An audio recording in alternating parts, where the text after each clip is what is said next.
গভীর রাতের লাইট বন্ধ করে দেওয়া হয়েছে, সবাই ঘুমায়। তুমি একটু মুরাকাবা করবা, মাঝে মাঝে বালিশের সঙ্গে মাথাটা লাগায় চিন্তা করবে, এখন তো আজরাইল আসতে পারে, আজরাইলের চেহারা জানি কেমন হয়। শুনছি আজরাইলের এক হাত থাকবে মাশরিকে আর এক হাত মাগরিবে, মাথা থাকবে আসমানে, জমি পা থাকবে জমিনে, বড় বড় দাঁত, ভয়ঙ্কর চোখ।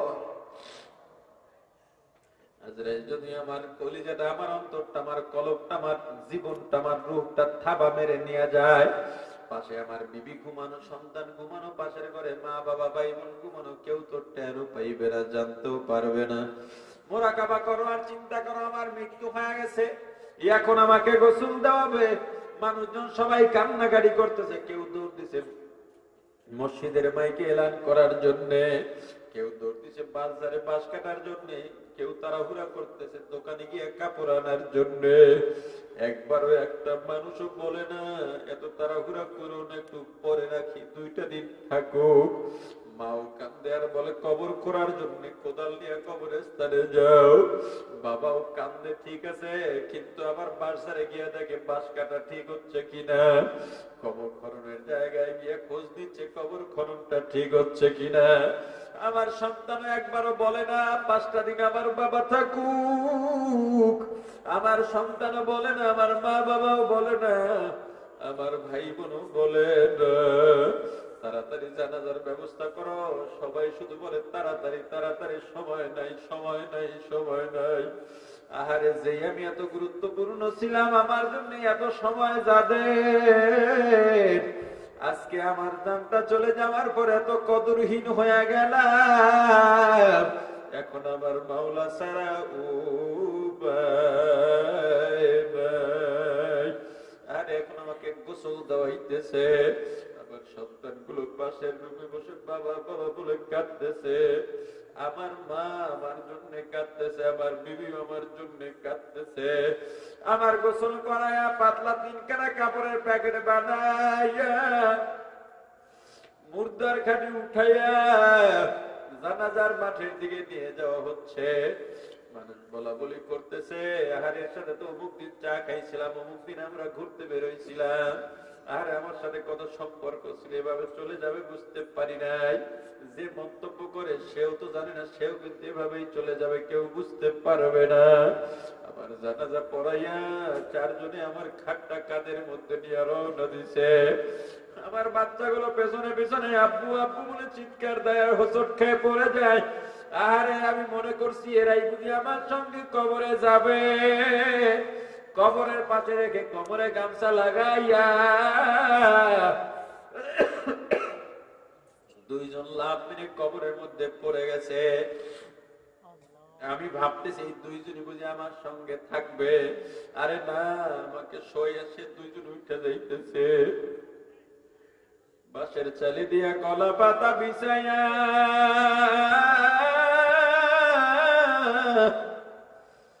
সবাই হাতের মধ্যে মাটি নিয়ে মিনহা খলাকনাকুম ওয়া ফিহা নুঈদুকুম ওয়া মিনহা নুখরিজুকুম তারাতান উখরা। আরে সবাই মাটি দিয়ে যার যার মতো দেখি চলে যাইতেছে। অন্ধকার অন্ধকার, ডানে মাটি বামে মাটি, কেউ নাই কেউ নাই কেউ নাই। আরে ফিরিস্তে যাবে সওয়াল জবাবের জন্য, দুনিয়াতে এমন কিছু করতে পারি নাই যার জন্য আমি জবাব দিতে পারবো। আর আমি যদি জবাব দিতে না পারি, এই কবরের মাটি ডান দিক থেকে বাম দিক থেকে এমন ভাবে চাপ মারবে,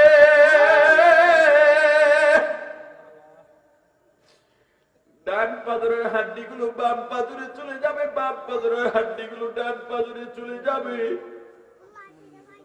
জাহান্নামের আগুনে আমার কবরটা ভরে যাবে।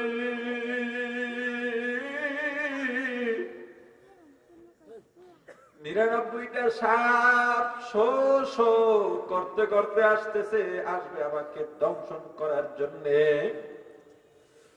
এই অবস্থায় আমার মাওলা ছাড়াই আমার কেউ নাই, কেউ নাই, কেউ নাই। মাঝে মাঝে এমন মৃত্যুর মুরাকাবা করবা, আল্লাহ যদি চান আল্লাহ কলবটা সাফ করে কলবের মধ্যে আল্লাহর ভয়, আল্লাহর মোহাব্বত, আল্লাহর ভালোবাসা ঢুকা দিবে। সব সময় তো দুনিয়া নিয়েই মুরাকাবা করলা, নামাজে দাঁড়াইয়াও ওই দুনিয়ার মুরাকাবা করো, তেলাওয়াত তো করোই না। ইজতেমায় যাও, চরমনায় যাও, উলামায়ে কেরামের মজলিসে যাও, মাহফিলে যাও, বয়ান শোনো, সুরটা শোনো, কথাগুলা শোনো না, এমন যেন আর সামনে না হয়। অন্তরটার মধ্যে আল্লাহর ভালোবাসা ঢুকাও, আল্লাহর মোহাব্বত ঢুকাও।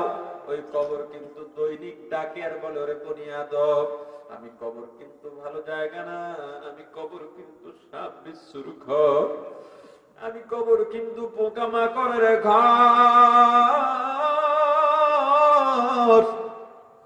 সাবধান, সাবধান, সাবধান।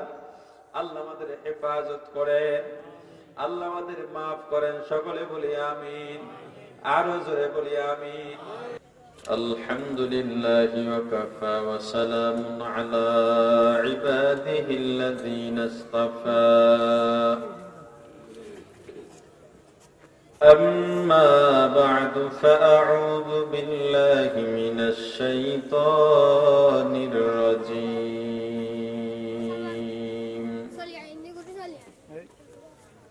بسم الله الرحمن الرحيم.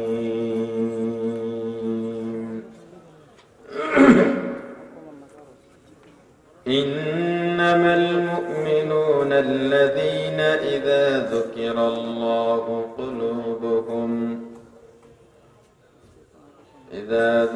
الله وجلت قلوبهم وإذا تليت عليهم آياته زادتهم إيمانا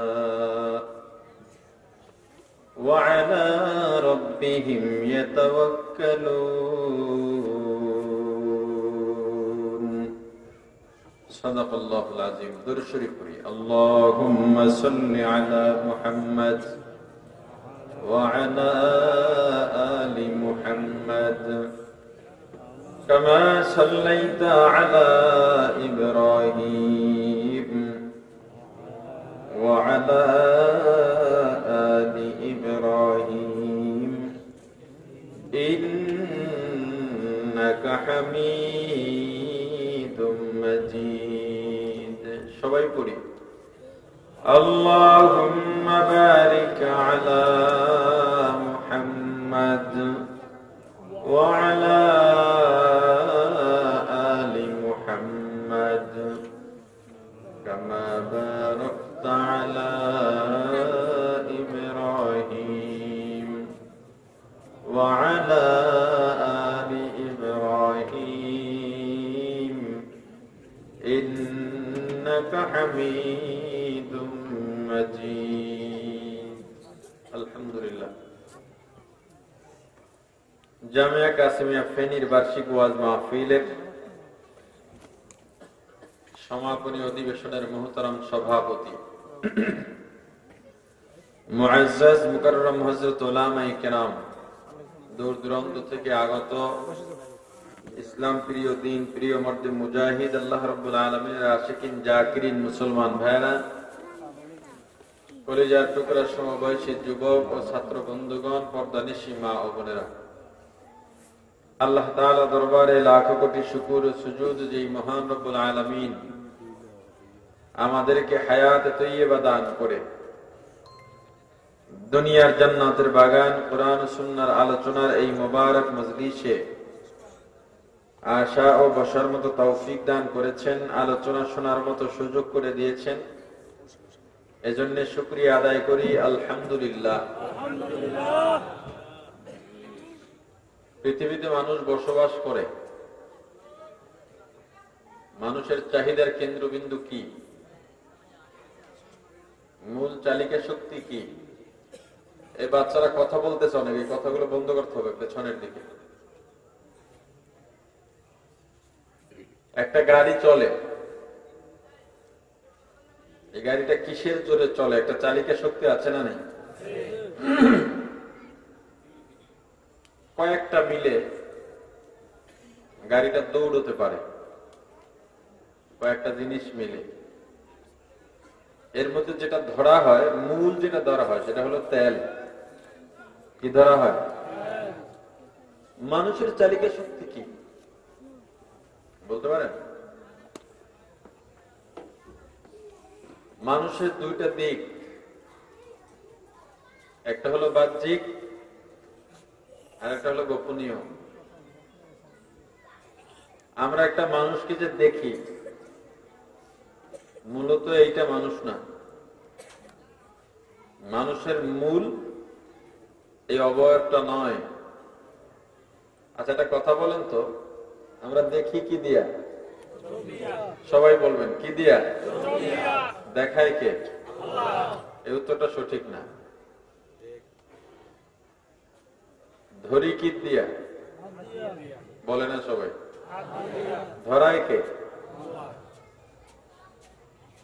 হাঁটি কি দিয়া? হাঁটায় কে? খাই কি দিয়া? খাওয়ায় কে? শুনি কি দিয়া? শোনায় কে? একটা উত্তর সঠিক দেন। আল্লাহ যদি আপনাকে চোখ দিয়ে দেখান, আল্লাহ বান্দাকে দিয়ে কখনো অন্যায় করাবেন না। এই সূত্রটা মনে রাখবেন, তাহলে বুঝতে সহজ হবে। আল্লাহ বান্দাকে দিয়ে বলে না, বলেন সবাই, গুনাহ করাবেন না। এবার বলেন, আপনি যে পরনারীর দিকে তাকান চোখ দিয়ে, তাহলে কি আল্লাহ দেখাইলো? কথা বলেন। আপনি যে হারাম ভক্ষণ করেন, আল্লাহ খাওয়াইছে?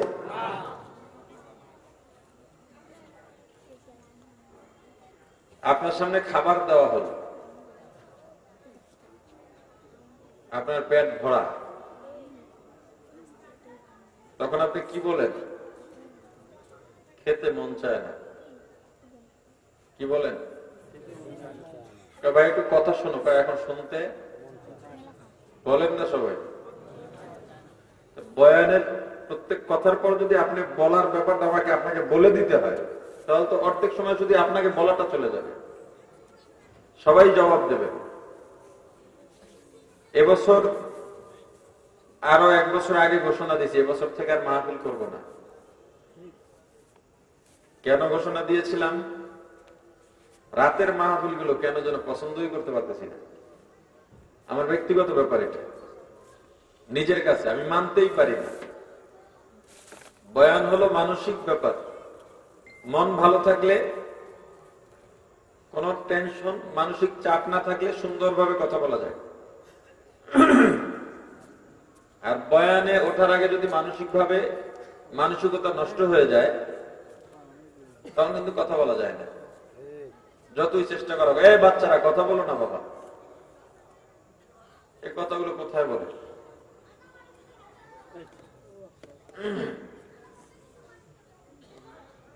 আচ্ছা শোনেন, এদিকে তাকান, মনোযোগ সহকারে শোনেন। হয়তো কিছু কাজে লাগতেও পারে, ওয়াজ মাহফিল গুলো কাজে লাগেই। আজকে ওয়াজ নিয়েও কিছু কথা বলবো, বয়ানের আলোচ্য বিষয়ের মধ্যে আসতে পারে। অধিক রাতের মাহফিলের অনেকগুলো ক্ষতি আছে, এগুলো বারবার বলেছি, এখন আর আজকে বলে সময়টা নষ্ট করব না। রাত যখন 11টা বেজে যেত প্রতি বছর, আপনাদের ফেনী বহু মাহফিলে আসছে, 11টার পরে আমার বয়ানের তাল ঠিক থাকে না। ঠিক থাকে না মানে 11টার পরে যে কথাগুলো বলি, ওই কথায় আগের কথার যে রূপ, 11টার পরের কথায় রূপ থাকে। কেমনে বুঝি 11টা বাজলো, এখন 11টার পরে গেছে তাও জানি না। 9:30টায় বয়ানে বসতাম, ঠিক 11টায় বয়ান শেষ হয়ে যেত। কিন্তু একজন মানুষ যখন বলে আসে, মাদ্রাসায় যায় মাহফিলের তারিখের জন্য, কি বলে জানেন? হুজুর এই মাগরিবের পরে 10টা মিনিট সময় দিয়ে যাবে।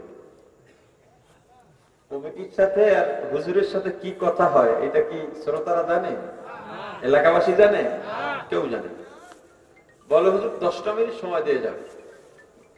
মাগরিবের পর হুজুর চলে এলেন। এখন কমিটি কি করে জানেন? সব কমিটি হুজুর মাগরিবের পর লোকজন মানে এশার করে এই যে শুরু করলো, হুজুরের তো মেজাজ খারাপ হইতেছে। প্রতিদিন প্রোগ্রাম করে, একাধিক প্রোগ্রাম করে, মানসিক অবস্থা কারোর সাথে ভালোভাবে কথাও বলতে মন চায় না। আপনারা বলেন না অনেক সময় যে হুজুর খুব ভাব বেশি, গেলে একটু দেখা দেয় না। আসলে বিষয়টা আপনারা বোঝেন না দেখে অভিযোগ দেন। একজন মানুষ 24টা ঘন্টা কথা বলার উপরে থাকে, মানুষের মাঝে থাকে, জার্নির উপরে থাকে, খাওয়া দাওয়ার স্টেশন নাই। এই মানুষটা ভালোভাবে কারোর সাথে কথা বলতে পারার কথাও না। এর পরেও যারা ভালো ব্যবহার করে নিশ্চয়ই বুঝতে হবে এরা অনেক বড় বাপের মানুষ। সে আপনার পছন্দ হোক চাই না হোক। আপনি শুরু করলেন হুজুর এসার পর, আপনি বুঝতেই চাচ্ছেন না যে আপনি মাগরিবের পরে 10 মিনিট বলছিলেন, এসার পরে আর একটা প্রোগ্রাম আছে, এইটা আপনি বুঝতেই চাচ্ছেন। যাক জোর টোর করে হুজুর মাগরিবের পরেই বসলেন, 10 মিনিটের জায়গায় এসা পর্যন্ত বয়ান করলেন। এখন নামার পর হুজুর 2টা খাইয়ে যাইতেই হবে, আর কিছু না হলে 1 কাপ চা খাবে। এই যে হুজুর, এটা ভালোবাসা, এটার নাম ভালোবাসা। মেহমানদারি কি? মেহমানদারি আপনার বাড়িতে মেহমান আছে, সকালে বের হয়ে তার যেতেই হবে, ট্রেন ধরতে হবে, বাস ধরতে। আপনি না রান্না করছি, আপনি আসছেন আর কবে আসবেন, খাইয়ে যাইতেই হবে, এটা আপনি জুলুম করতেছেন। বরং মেহমান যাতে স্বাচ্ছন্দ্য বোধ করে তাকে সেই ব্যাপারে সাপোর্ট দেওয়া। এরপর হুজুর চা খাইলো না, 10 মিনিটের জায়গায় 1 ঘন্টা, 1.5 ঘন্টা, 1.5 ঘন্টা বয়ান করলেন, শুধু একটা চা খাইলো না। এই জন্য হুজুরে হাদিয়াও পায় নাই, ওটার সময় আরো বদনাম গায়। কি অহংকার বেটা, কথা বলেন। একটা চা খাইতে কইলাম, এলাকার মুরব্বীরা মিলে, চেয়ারম্যান পর্যন্ত কইলো, চাটা খাইলো না। এই কথাগুলো শুনতে শুনতে কলজেটা পুইরা গেছে, এই জন্য কিছু মাফি আর করতাম না।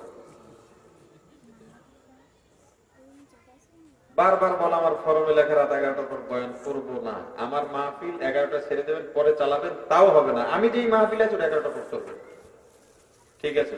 আসার পর 10:30 স্টেজে বসেন, ওই মুহূর্তে আমি আইনের সুপারিশ করাই, ওই কমিশনার আইনের সুপারিশ করায়, তখন মনটা খুব খারাপ হয়। ঘোষণা দিলাম মাহফিল করবো না এবছর, মাসে 10 থেকে 12টা প্রোগ্রাম করবো দিনে। কিন্তু কারবার হয়েছে কি, কবে থেকে প্রোগ্রাম নিব তাও কাউকে জানাই নেই।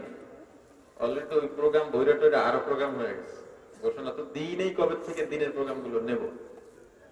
এখন এটা আমার হযরতের মাদ্রাসা। খোবাব ভাই বারবার বলতে যে এটা নিতেই হবে। আমার আগামীকাল সকালে করোনা টেস্ট করতে হবে, দেশের বাইরে যাবে। বুঝলেন তো, এত দূর থেকে ঢাকা গিয়া আবার টেস্ট, আবার জোহরের পরে জুমার পরে বয়ান আছে, মানে কতটা পরিশ্রম করতে হবে। তাও এরা যারা গেছিল মাদ্রাসায় বলছিলাম যে আমি কিন্তু 10টার পরে। এবার ঢাকার আশেপাশের মানে জায়গা যেখানে 1 ঘন্টায় আমি ঢাকা পৌঁছতে পারবো, এমন জায়গায় রাত 10টা পর্যন্ত বয়ানের টাইম আমি দিয়ে রাতে মাহফিল নিই। এর বাইরে সব দিনে রাতে করবো না, করতেছিও না। এই যে কালকে দিনে মাওনা, গাজীপুর ময়মনসিংহের সীমানা, রাতে করে 1 ঘন্টা আসতে পারবো না ঢাকা, দিনে জোহরের পরে জুমার পরে। দিনের মাহফিল গুলো দিনে হওয়া ভালো। আমি যেটা দেখছি, রিয়েলাইজ করছি, যেটা দিনে মানুষজন বেশি হয়, আগ্রহ করে বয়ান শোনে এবং তারা তৃপ্তি পায়। কেন জানেন? দিনে আপনার এই এলাকা ফেনী শহর, ঠিক না? মনে করেন একেবারে মিরসরাই থেকে লোক আসতে পারে দিনে হলে, কারণ রাতে আবার চলে যাবে, আর রাতে হলে বিকেল আবার চলে যাবে, আর রাত হলে মনে করে আসবো কেমনি এত রাত, হুজুর কোন সময় বয়ানে বসবে কে জানে। আসর আগে এসে বসে থাকা লাগে রাত 12টা পর্যন্ত অপেক্ষা। আর দিনেরটা তো জানে জোহর করে বয়ান করবে, চলে আসবে। এবং মাহফিল কমিটির খরচ কম, প্যান্ডেল লাগে না, লাইট লাগে না, অতটা খরচ নাই, কারণ না হইলেও চলে, মাইক আর ব্যাটারি হলেই চলে, কিছুক্ষণ সময় তো। সব মিলায় দিনের মাহফিল গুলো ভালো। রাতের মাহফিলে রাতে আওয়াজ কমে যায়, মাইক অনেক মাহফিলে 1টার সময় দিয়ে দেয়। আমি এটার বিরোধিতা করি বহু আগের থেকে। মানুষ দোকানে কথা বলতে পারে না, অনেক ঘরে বাচ্চা আছে, মহিলা ঘুম পাড়াবে, পাড়াতে পারছে না, অনেক রোগী আছে, অনেক ডিস্টার্ব হয়। এই জন্য আমি সবসময় বাইরের মাইক গুলো সাউন্ড কমায় দিতে বলি। আর এত এলাকায় মাইক দিয়ে মানুষের ওয়াজ শোনানোর দায়িত্ব কি আছে নাকি আমাদের? তোমার মনে চাইছে তুমি এই সেখানে শুনে যাও, তোমার কলবে যদি সেই আল্লাহর মহাব্বত থাকে, পরকালের ভয় থাকে, তুমি তো মাহফিলের আওয়াজ শুনলেই চলে আসবে, ঠিক না? আল জিনসু ইয়ামিলু ইলাল জিনস, মাইলে মুমিন সোয়ে মুমিন মিশাওয়াত, মাইলে কাফের সোয়ে কাফের মিশাওয়াত।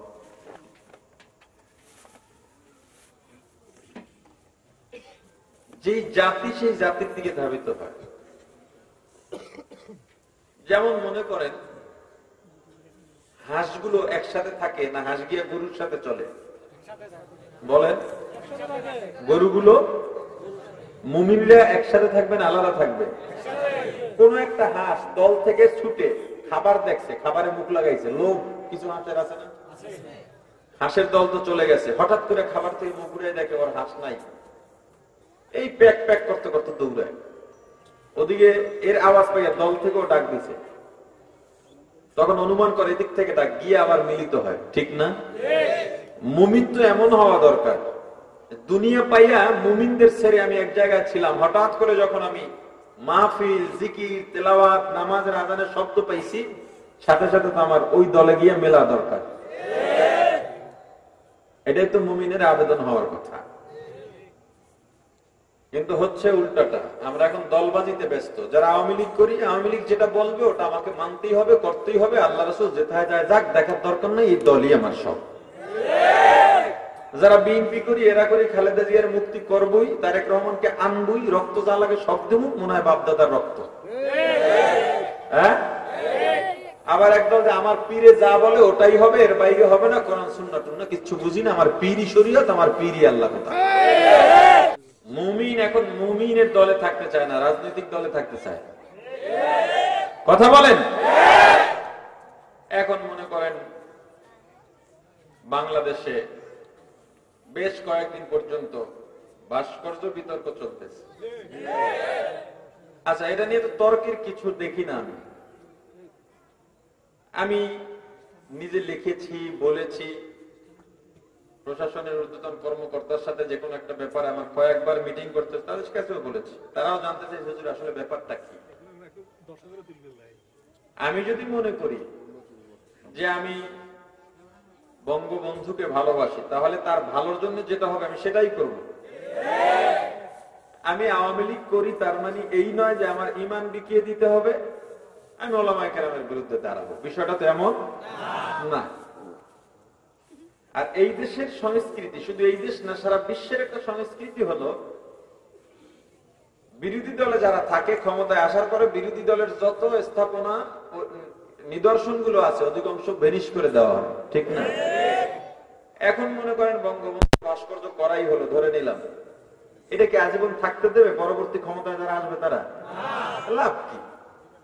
এর চেয়ে আমরা তার রুহের মাগফিরাতের জন্য তাকে কিয়ামত পর্যন্ত স্মৃতির পাতায়, ইতিহাসের পাতায় ঠাঁই করে দেওয়ার জন্য আমরা তার নামে প্রত্যেক বিভাগে বড় বড় মাদ্রাসা কমপ্লেক্স করি। যেই সব অঞ্চলে চিকিৎসা ব্যবস্থা নাই, ওই সমস্ত অবহেলিত অঞ্চলগুলোতে আমরা বঙ্গবন্ধুর নামে হাসপাতাল করে দিই।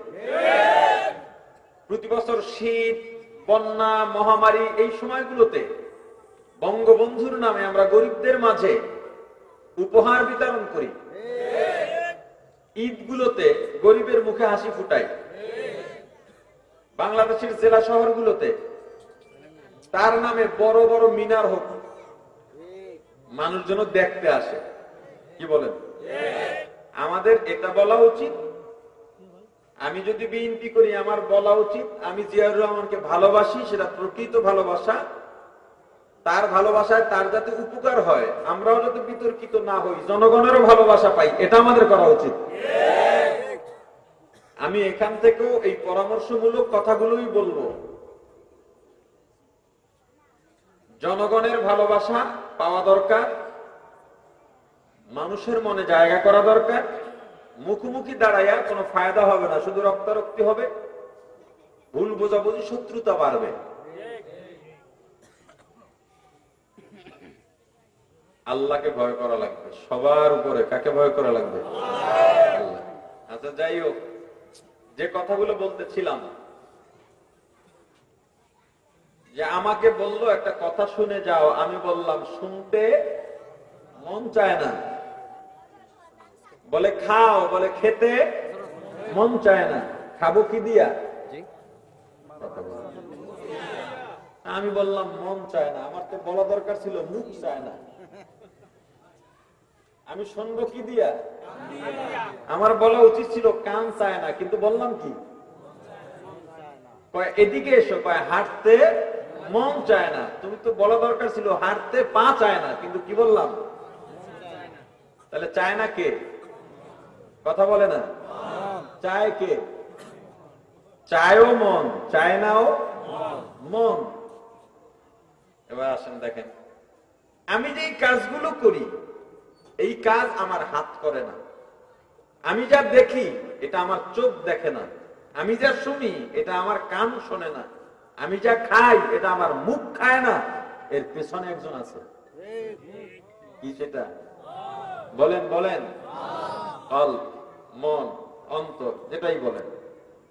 এই মন যদি ভালো হয় তখন বলে পচাটা খাইস না। মন যদি ভালো হয় চোখে বলে দেয় খবরদার নাপাকের দিকে তাকাস না।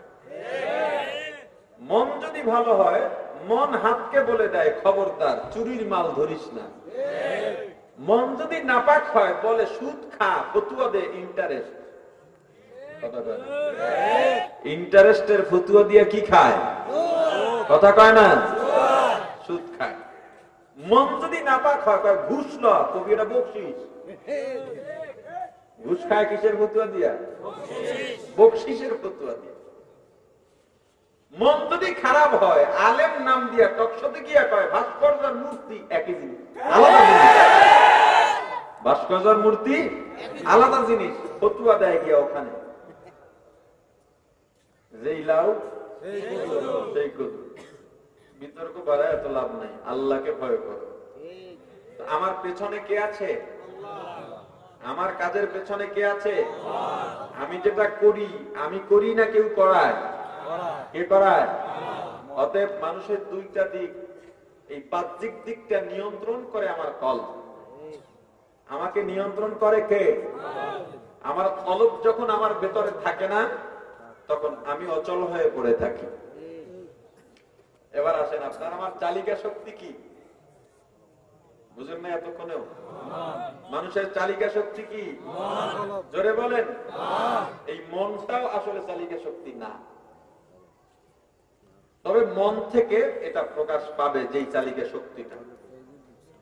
কার্ল মার্কস বলেছে খাওয়া দাওয়াই মানুষের চালিকা শক্তি, খাইলেই সে চলতে পারে।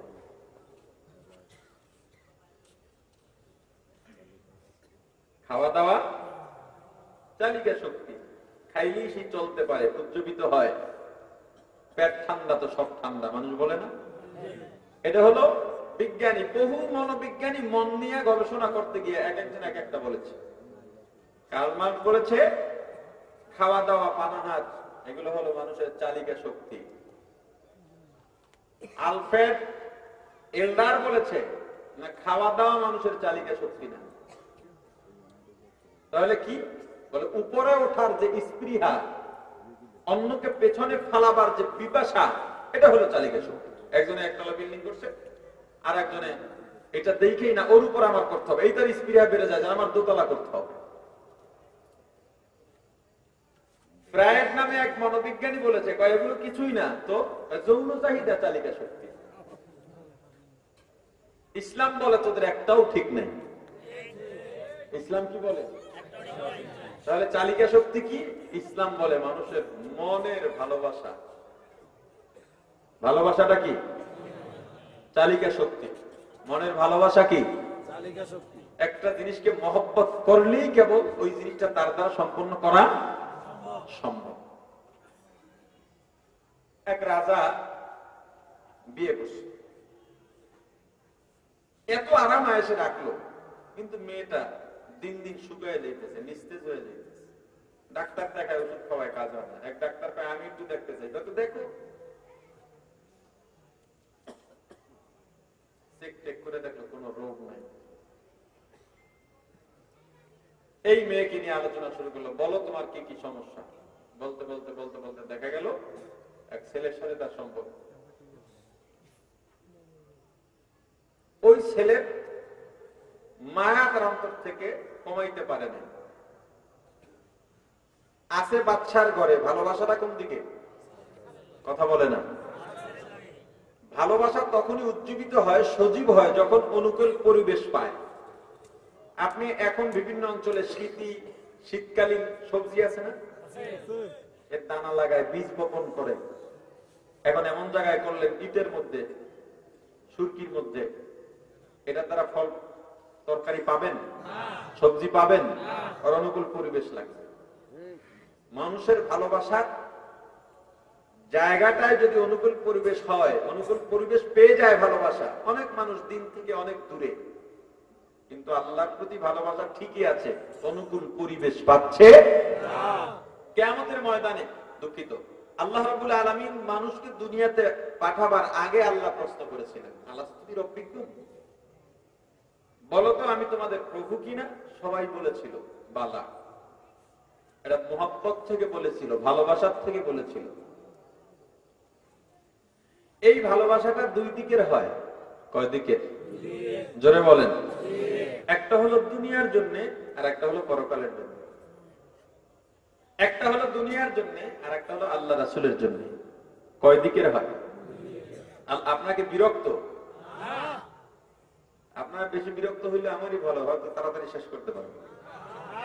জবাব দিয়ে সবাই অনেকে চিন্তা করে, আইসি তো জানলো গিয়া, এইটা তো কইতেছেন না, কি লিখেছে, এমনি বয়ান চলবে, সমস্যা আছে? আলহামদুলিল্লাহ। এরপর যেটা চান আল্লাহ চাইলে হইব, ঠিক আছে। নাপাক ভালোবাসা, পাক ভালোবাসা, ভালোবাসা ছাড়া আপনার ইসলাম পূর্ণাঙ্গতা পাবে না, আপনার ঈমানও পূর্ণাঙ্গ হবে না। এটা অনেক দাম। কেউ নাপাক ক্ষেত্রে খাটায়, কেউ পবিত্র ক্ষেত্রে খাটায়। এই ভালোবাসাটাই মানুষের মূল চালিকা শক্তি। আল্লাহ কি বলেন? قُلْ إِن كُنتُمْ تُحِبُّونَ اللَّهَ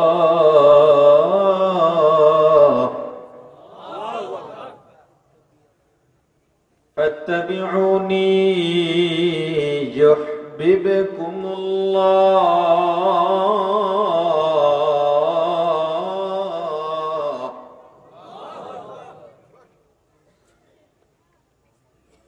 وَيَغْفِرْ لَكُمْ ذُنُوبَكُمْ وَاللَّهُ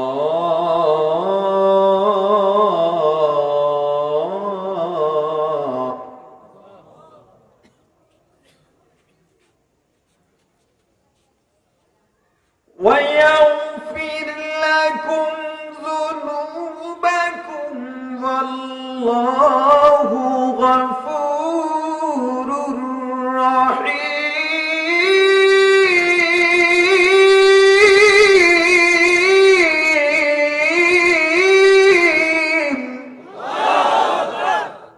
আল্লাহ জানায় দিলেন, পয়গম্বর দুনিয়ার মানুষকে জানায় দেন, ইন কুনতুম তুহিব্বুনাল্লাহ, তোমরা যদি আল্লাহকে ভালোবাসতে চাও। শব্দটা কি? কথা বলে না। আল্লাহর সাথে সম্পর্কের শব্দটা কি? জোরে বলেন। যদি আল্লাহকে ভালোবাসতে চাও, ভালোবাসা নিয়ে এই কথা। ফাত্তাবিউনি, আমি নবীর ইত্তেবা করো, অনুসরণ করো, আমি নবীকে ভালোবাসো। তোমার কলব, তোমার অন্তরে আল্লাহ ভালোবাসা দিয়েছেন। এই ভালোবাসা নাপাক দিকে নয়, আল্লাহকে ভালোবাসো, আমি নবীকেও ভালোবাসো। قال النبي صلى الله عليه وسلم من أحب سنتي فقد أحبني ومن أحبني كان معي في الجنة। পয়গম্বর বলেন, যারা আমি রাসূলকে ভালোবাসে, রাসূলের সুন্নতকে ভালোবাসে, তারা যেন আমাকেই ভালোবাসলো। আর আমাকে যারা ভালোবাসে তারা আমি নবীর সঙ্গে জান্নাতে যাবে। শর্তটা কি? কথা বলেন।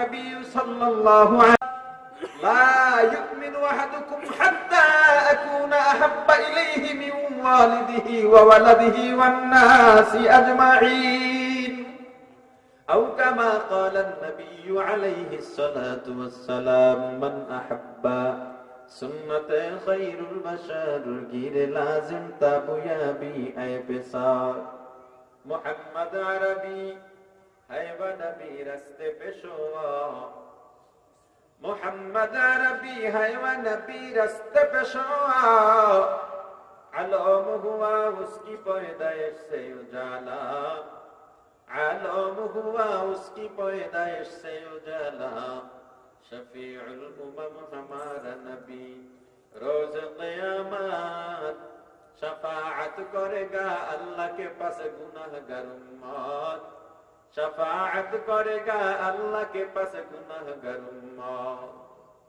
मोहब्बत ভালোবাসা অন্তরের মধ্যে আছে কারো আছে দুনিয়ার প্রতি কারো আছে আল্লাহ ও রাসূলের প্রতি কারো আছে দলের প্রতি কারো আছে নেতার প্রতি কারো আছে নেত্রীর প্রতি কারো আছে পীরের প্রতি যারা দিনের থেকে দলকে বেশি ভালোবাসে ওরা দিনের তোয়াক্কা করে না যারা দলের পূজা করে ইসলামের বিরুদ্ধে বলতে দ্বিধা করে না হে দল পূজারীরা ব্যক্তি পূজারীরা শুনিল কিয়ামতের ময়দানে আল্লাহ ডেকে ডেকে বলবেন যা তোর নেতার পিছনে পিছনে তুই জাহান্নামে চলে যা কেউ ফিরাতে পারবে না আছে নাকি কেউ ফিরাবে না জোরে বলেন না দায়িত্বহীন ভাষায় বলে যায় আজকে তারা উলামায়ে কেরামের বিরুদ্ধে দাঁড়াইছো উলামায়ে কেরামের ঘাড় মটকাবার কথা বলো এই দেশের উলামায়ে কেরাম যদি একজোট হয়ে যায় উলামায়ে কেরামের বিরুদ্ধে যারা কথা বলবে ইসলামের বিরুদ্ধে যারা আঙুল তুলবে ওদের জানাজা বাংলার জমিনের কোনো আলেম পড়াবে না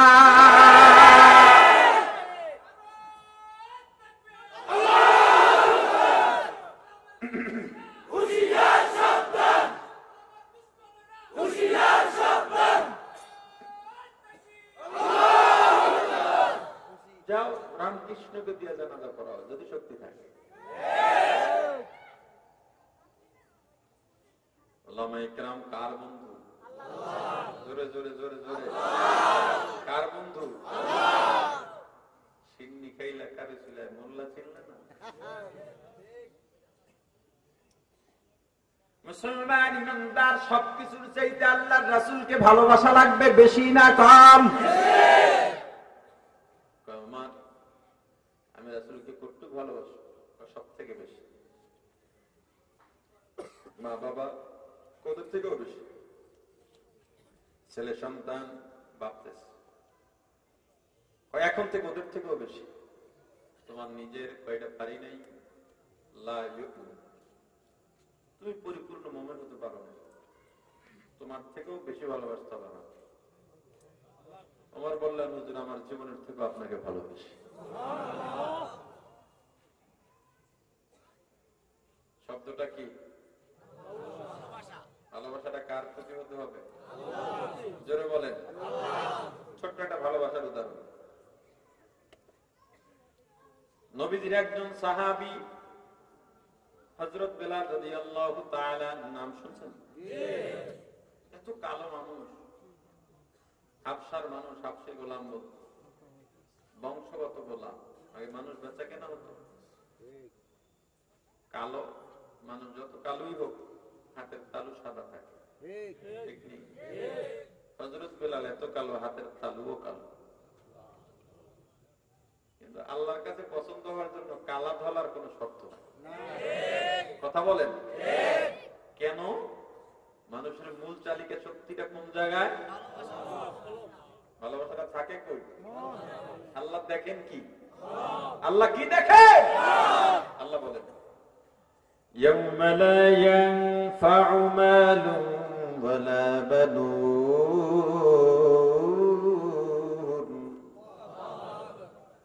إلا من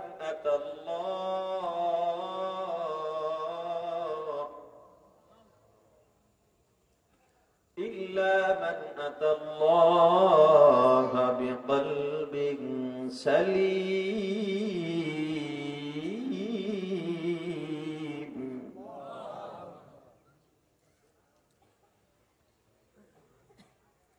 يوم لا ينفع مال ولا بنون إلا من أتى الله بقلب سليم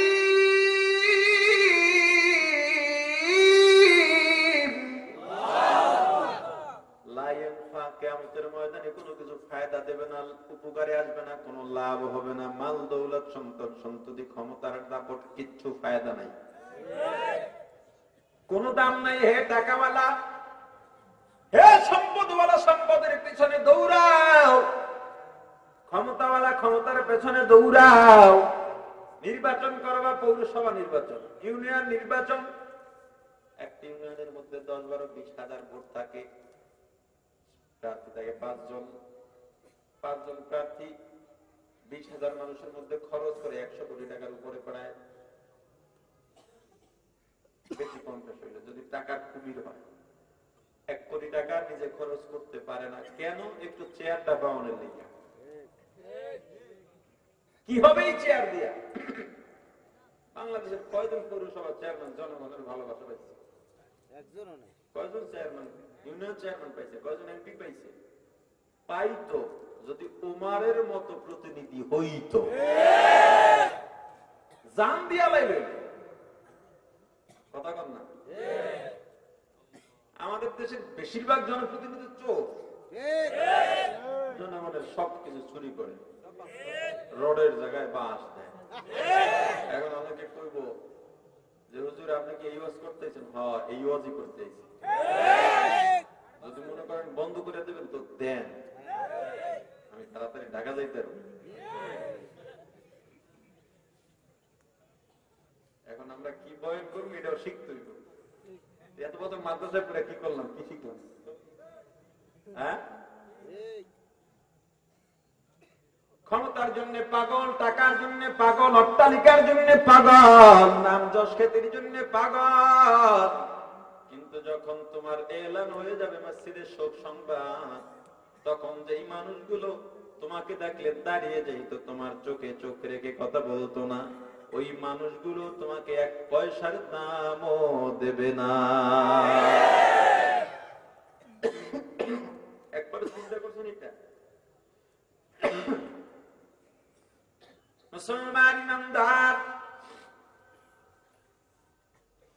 কিয়ামতের ময়দানে মাল দৌলত সম্পদের কোনো দাম নাই। তাহলে কিসের দাম? ইল্লা মান আতাল্লাহ, আল্লাহ বলেন যারা আমার কাছে আসবে বিকলবিন সালিম, শুদ্ধ একটা কলব নিয়ে আমি আল্লাহর কাছে আসবে, তাদেরই দাম। কাদের দাম? কাদের দাম? শুদ্ধ কলবের দাম। কাদের দাম? শুদ্ধ কলব কোনটা? যার কলবে আল্লাহর ভালোবাসা আছে, রাসূলের ভালোবাসা আছে, নেকের ভালোবাসা আছে। কথা বুঝে আসছে? শুদ্ধ কলবের দাম। চেহারার কোনো দাম নাই, বেশভূষার কোনো দাম নাই, সূরতের কোনো দাম নাই, বংশের কোনো দাম নাই, টাকার কোনো দাম নাই, ক্ষমতার কোনো দাম নাই। দাম জোরে বলেন। কলবের দাম কেমন? কলব বিকলবিন সালিম, কলব কেমন? কলব শুদ্ধ কলব। কেমন কলব? শুদ্ধ। হযরত বিলাল রাদিয়াল্লাহু তাআলা এমন কালো, এমন কালো, এমন কালো, হাতের তালু পর্যন্ত কালো, ঠোঁট ভারী ছিল, নিচের ঠোঁট ঝুলে থাকতো, দেখতে ভালো লাগতো না। কিন্তু আল্লাহর কাছে দুনিয়ার তাবৎ শক্তির চাইতো বেলালের দাম বেশি। কাফেররা এসে কয়, মুহাম্মদ আপনার দরবারে তো আসতে চাই, আপনার ধর্ম নিয়ে আলোচনা করতে চাই, সেখানে আমাদের চাকর বাকর যদি থাকে আমাদের প্রেস্টিজেশন পাওয়া হয়। নবীজিও চিন্তা করলেন, ঠিক আছে ওদেরকে সরাইয়া কথা বলে দিনের স্বার্থে। আল্লাহ বলে দিয়েছেন খবরদার, ওরা 14 গোষ্ঠী আইলো বেলালের পায়ের নখার সমান হবে। ওদের এত দাম, ওদের দাম কে দিছে? এই সমস্ত চাপাবাজি কই পেয়েছে? দাম তো আমি আল্লাহ দিব, আমি তো বেলালের দাম দিয়ে দিছি। কি বুঝলেন?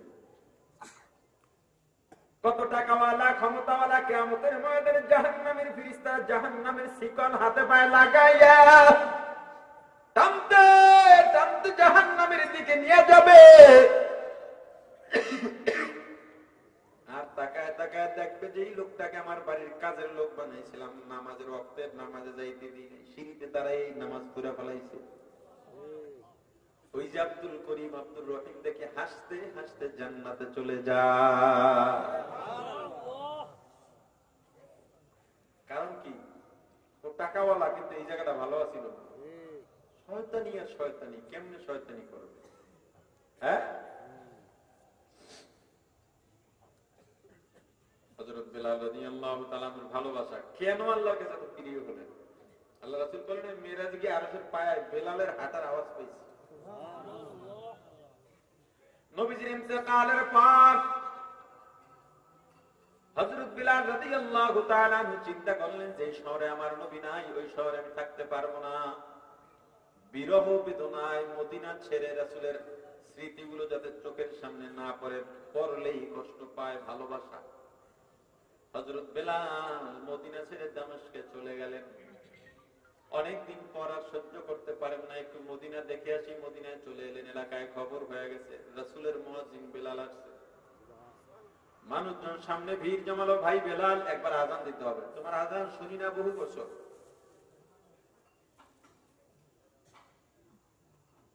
হযরত বেলাল বলেন, আমার দ্বারা আজান দেওয়া সম্ভব নয়, কে শুনবে আমার আজান? আমার নবী তো নাই। হাসান হুসাইন দাঁড়ায় বলে, চাচা আজান দেন, আমার নানা চলে গেছেন, আপনিও চলে গেছেন, আজান শুনতে পারি না, আপনি আজান দেন, আমরা নবীজির নাতি। হাসান হুসাইন আপনার আর বেলাল ফলাইতে পারেন না, আজানে দাঁড়ায় গেছেন। আল্লাহু আকবার, আল্লাহু আকবার, কান্না শুরু হয়ে গেছে। আজান যত সামনে যায় কান্না তত বাড়তে থাকে, আজান যত সামনে যায় কান্না তত বাড়তে থাকে। আশহাদু আল্লা ইলাহা ইল্লাল্লাহ। ঠোঁট দুইটা কাঁপতেছে, শব্দগুলো জবান থেকে বের হচ্ছে না কান্দার প্রাধান্যতায়। যখনই বললেন আশহাদু আন্না মুহাম্মাদুর রাসূলুল্লাহ, বেলাল আর দাঁড়ায় থাকতে পারেন নাই, মাটির মধ্যে লুটে পড়েছে। যখন হুঁশ ফিরল সবাই জিজ্ঞেস করে, বেলাল কেন আজান দিতে পারলা না? বেলাল চোখের পানি ছেড়ে কাঁদেন আর বলে, আমি আগেই বলেছিলাম যে শহরে আমার নবী নাই, ওই শহরে আমার আজান কে শুনবে? আমি যখন আজানে দাঁড়িয়ে গেলাম আমি তো ভুলেই গিয়েছিলাম আমার নবী দুনিয়ার মধ্যে নাই। আমার মনে আনন্দ কাজ করতেছিল, আজান শুরু করছে, আমি মনে করছি আমার আজান আমার রাসূল শুনতেছেন। আগে যখন আজান দিতাম আশহাদু আন্না মুহাম্মাদুর রাসূলুল্লাহ যখন বলতাম, আমি একটু আড়ে আড়ে তাকায় দেখতাম মসজিদে নববীর মিম্বরে বসে আমার রাসূল আমার দিকে তাকায় আছে। আজকে যখন আশহাদু আন্না মুহাম্মাদুর রাসূলুল্লাহ বললাম, আজকেও তাকাইলাম, বড় আশা নিয়ে দেখি মিম্বরটা খালি পড়ে আছে। আমি বেলাল আর সহ্য করতে পারি নাই। আউলিয়ারা কারে কুবা ইখতিয়ার, জাহেলারা কারে দুনিয়া ইখতিয়ার, আশিকারা মিল্লাত মাযহাব জুদাস, না আশিকারা মিল্লাত মাযহাব খুদাস। মুহাব্বত ভালোবাসা, অন্তরের মধ্যে ভালোবাসা ঢুকাও, মুহাব্বত ঢুকাও। যার আলোচনা বেশি হয় তার প্রতি মুহাব্বত বাড়ে, তার প্রতি আকর্ষণ বাড়ে। হযরত মুসা আলাইহিস সালাতু ওয়াস সালাম আল্লাহর সঙ্গে কথা বলতেন, কথা বলতে বলতে কথা বললে দেখতেও মনে চায়। বলে ফলাইছেন, রব্বি আরনি আনজুর ইলাইক, আমি আপনারে দেখতে চাই। আল্লাহ বলছেন, লান তারান, দেখতে পারবা না, পাহাড়ের দিকে তাকাও, যদি দেখো পাহাড় স্থির আছে তাহলে দেখতে পারবা। আল্লাহ সামান্য একটু নূরের তাজাল্লি দিয়ে দিছে, পাহাড় শেষ। বেলাল হযরত মুসা আলাইহিস সালাম ওটা কাঁদেন আর বলে, আল্লাহ বুঝতে পারছি, তওবা করছি, আপনাকে দেখার শক্তি পৃথিবীর কারণ, তবে দেখার স্বাদ আছে।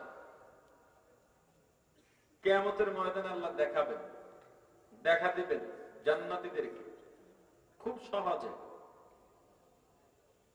ওদিকে যাচ্ছে না।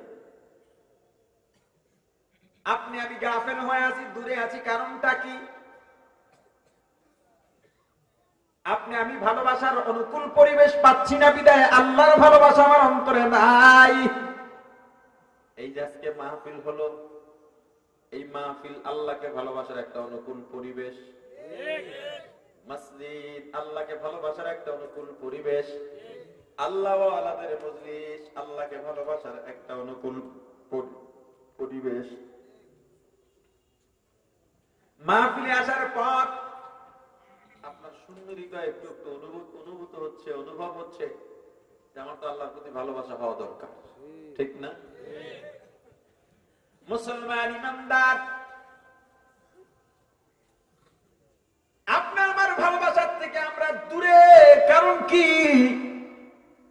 ভালোবাসার যে উপকরণ সেটার থেকে আমরা দূরে। আল্লাহ বলেন ইন্নামাল মুমিনুনা আল্লাযীনা ইযা যুকিরাল্লাহ ওয়াজিলাত কুলুবুহুম। যারা ঈমানদার, যাদের অন্তরে ঈমান আছে, ওরা যখন আল্লাহর জিকির করে কলবের মধ্যে জালজালা তৈরি হয়, কম্পন তৈরি হয়। এই জিকির আমাদের অভাব, যার জন্য কলবের ভালোবাসার যে অনুকূল পরিবেশ তৈরিও হচ্ছে না। ভালোবাসার গাছে আমরা পানিও ঢালতে পারছি না, শুকায় যাইতেছে, শুকায় যাইতেছে। ভালোবাসার গাছের 1 নাম্বার পানি কি? কথা কয় না, জিকির। কি জোরে বলেন, আরো জোরে বলেন। এতদিন পানি ছিল না, যখনই জিকিরের আওয়াজ পাবো, যখন নিজে জিকির করবো, তখনই তরতাজা হয়ে ওঠার কথা। এই জন্য দেখবেন অনেক মানুষ দিন থেকে গাফেল। একজন মানুষ বুঝায় শুনে চরমনায় নিয়ে গেছে, আসার পরে নামাজ ছাড়ে না, সারাদিন জিকিরই করতেছে, জিকিরই করতেছে। কারণ এতদিন অনুকূল পরিবেশ, ওই পানিটা পায় নাই, জিকিরের পানি পায় নাই, মজাও বোঝে নাই। যখনই মজা বুঝছে, জিকির ছাড়ে না, জিকির ছাড়ে না, জিকির ছাড়ে না। কতজন কত ফতুয়া দেয়, ওই ফতুয়া সে এই কান দিয়া শুই না, ওই কান দিয়া বের করবে, তাও না, কান দিয়া ঢুকাই না। কথা কর না। আল্লাহ আল্লাহ ক্যা মুবারক নাম হায়, আল্লাহ আল্লাহ আশিকু কা কাম হায়, লা ইলাহা ইল্লাল্লাহ, লা ইলাহা ইল্লাল্লাহ,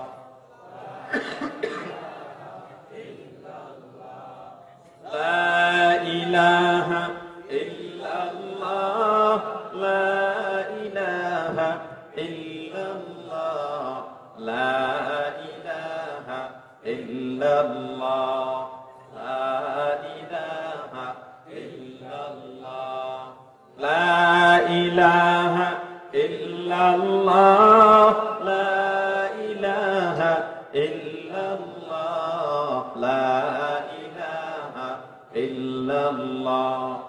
মাজার বাজার গায়রুল্লাহ, পীর ফকির গায়রুল্লাহ, মাজার বাজার গায়রুল্লাহ, পীর ফকির গায়রুল্লাহ। সিজদা করব এক আল্লাহ, লা ইলাহা ইল্লাল্লাহ, লা ইলাহা ইল্লাল্লাহ, লা ইলাহা ইল্লাল্লাহ, লা ইলাহা ইল্লাল্লাহ। আগুন পানি গায়রুল্লাহ, আলো বাতাস গায়রুল্লাহ, আগুন পানি আলো বাতাস গায়রুল্লাহ। সিজদা করব এক আল্লাহ, লা ইলাহা ইল্লাল্লাহ, লা ইলাহা ইল্লাল্লাহ, লা ইলাহা ইল্লাল্লাহ, লা ইলাহা ইল্লাল্লাহ।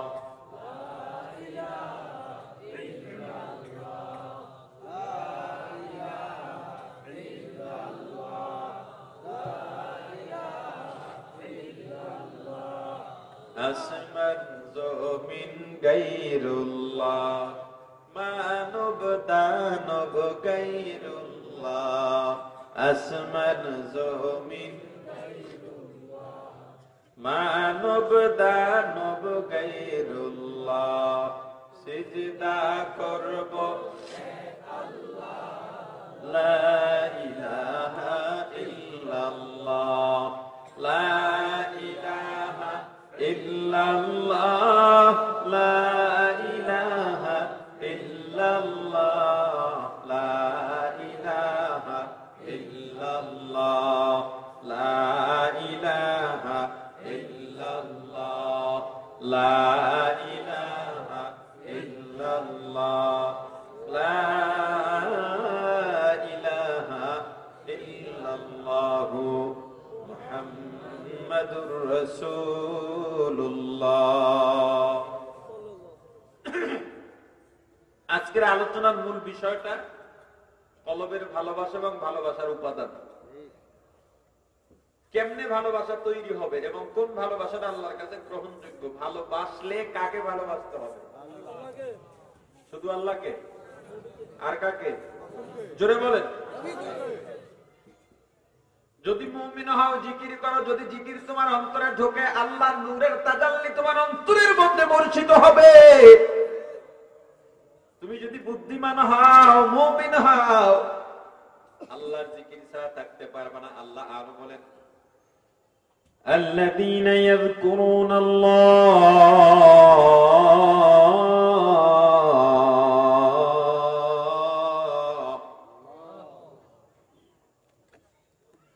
قياما وقعودا وعلى جنوبهم ويتفكرون.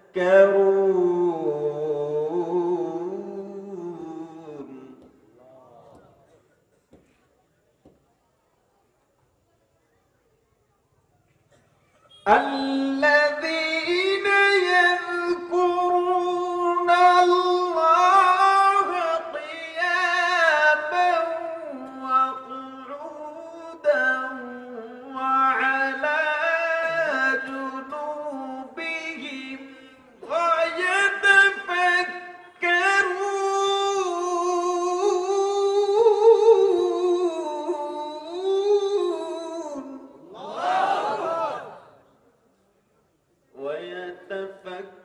ويتفكرون في خلق السماوات والأرض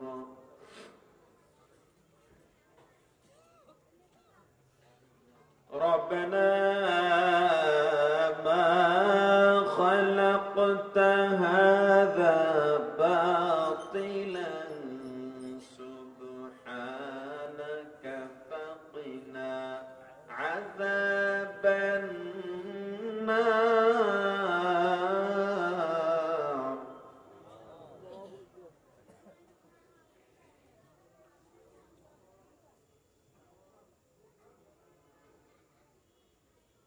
ربنا إنك من تدخل النار فقد أخزيته وما للظالمين من أنصار.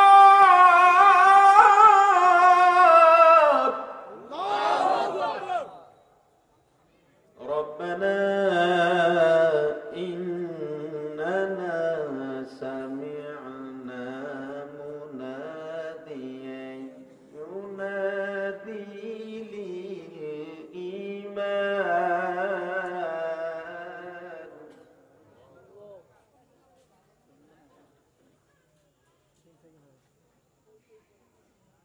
منادي ينادي الإيمان أن آمنوا بربكم فآمنا.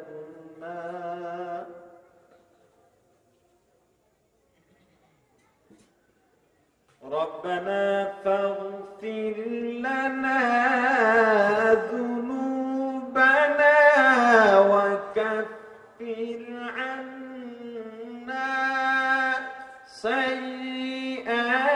إلينا وتوفنا مع الأبرار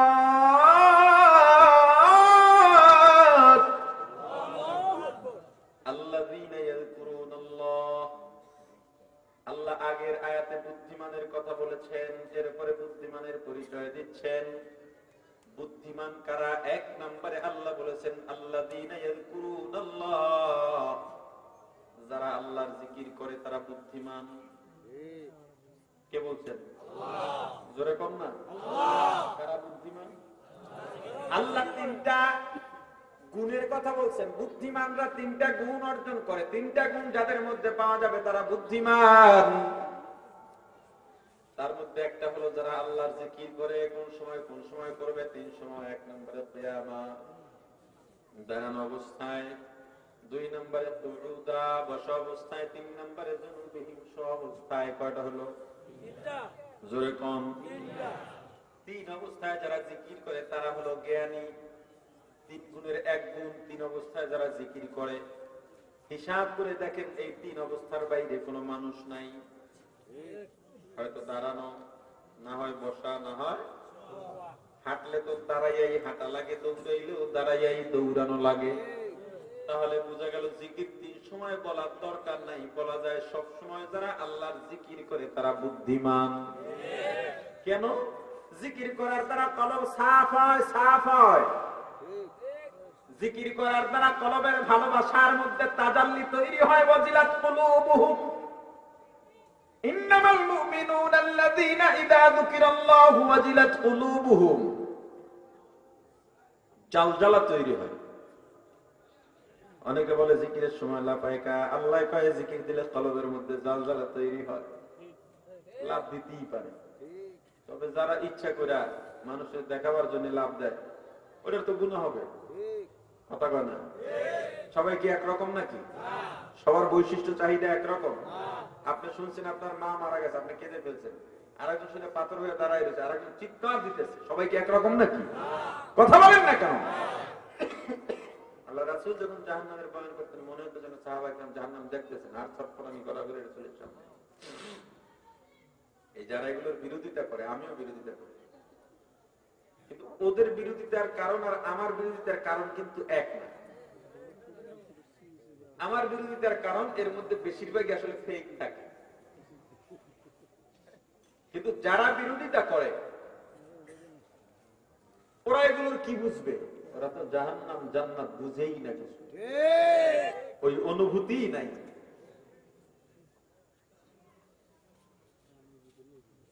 যাদের পুরুষত্ব নাই, শারীরিক ভাবে ফিজিক্যালি শক্তি নাই, ওর কাছে সুন্দরী নারীর গল্প শুনে কোনো লাভ আছে? কথা বলেন। যার মধ্যে জান্নাত জাহান্নামের ব্যাপারটাই নাই, আবেগ নাই, আল্লাহর ভালোবাসার গুরুত্ব চাহিদা কি সেইটা নাই, জান্নাতের আশা এটা কেমন হতে পারে এই আশা তার মধ্যে নাই, জাহান্নামের ভয় যার মধ্যে নাই, ওর কাছে এই মাসালা বলে কোনো ফায়দা আছে? যত বুঝাই কোনো কিছুই বুঝতো না, তাকায় থাকবো আর গালাগালি করবে, এছাড়া তোর কোনো কাজ নাই।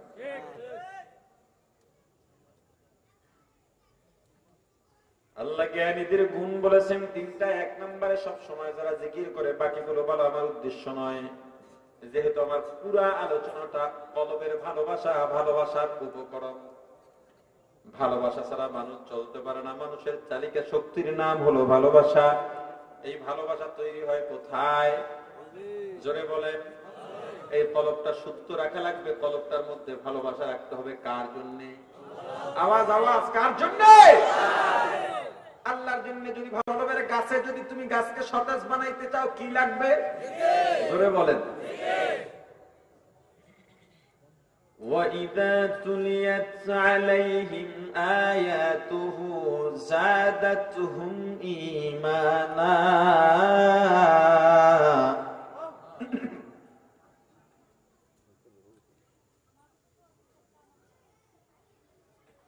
وَإِذَا تُلِيَتْ عَلَيْهِمْ آيَاتُهُ زَادَتْهُمْ إِيمَانًا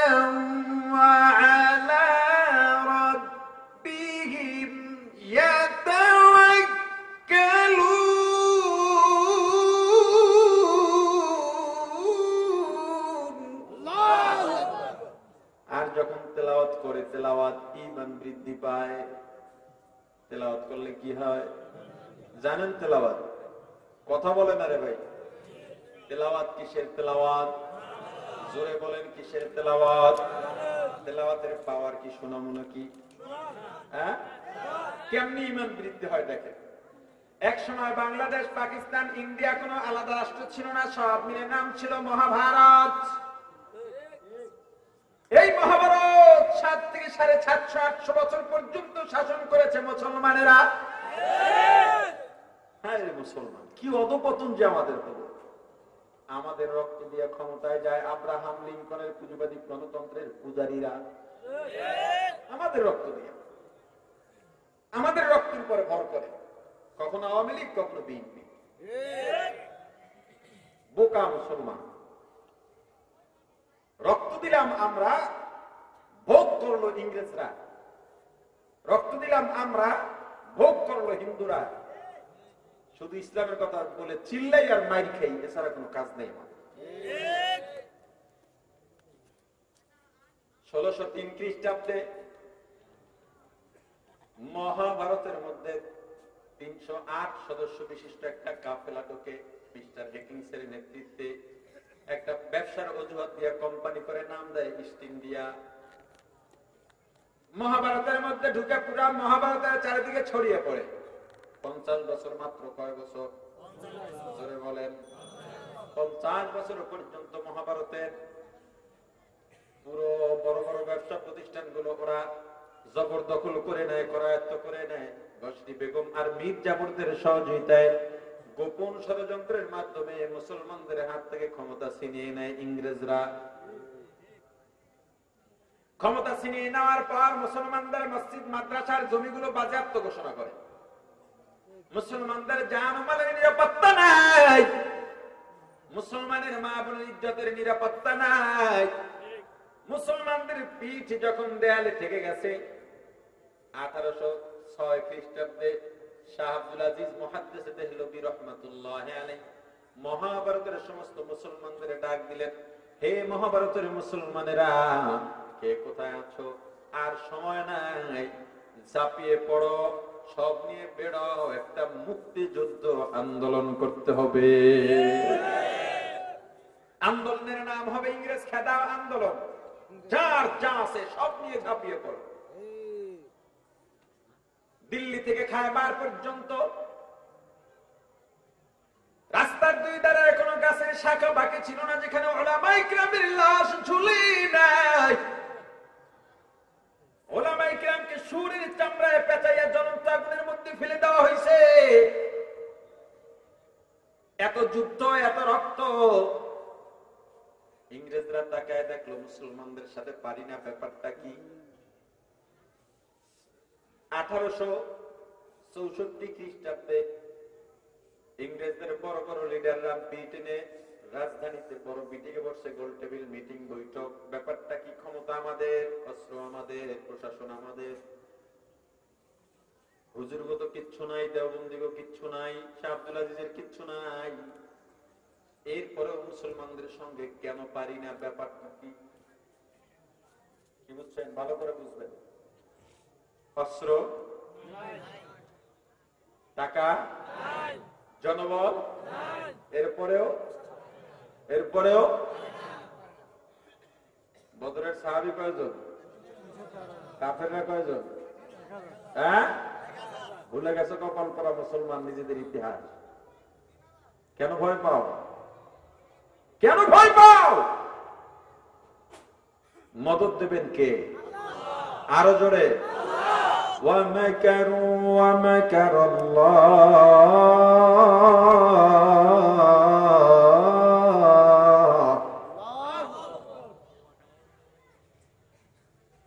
وَمَكَرُوا وَمَكَرَ اللَّهُ وَاللَّهُ خَيْرُ الْمَاكِرِينَ।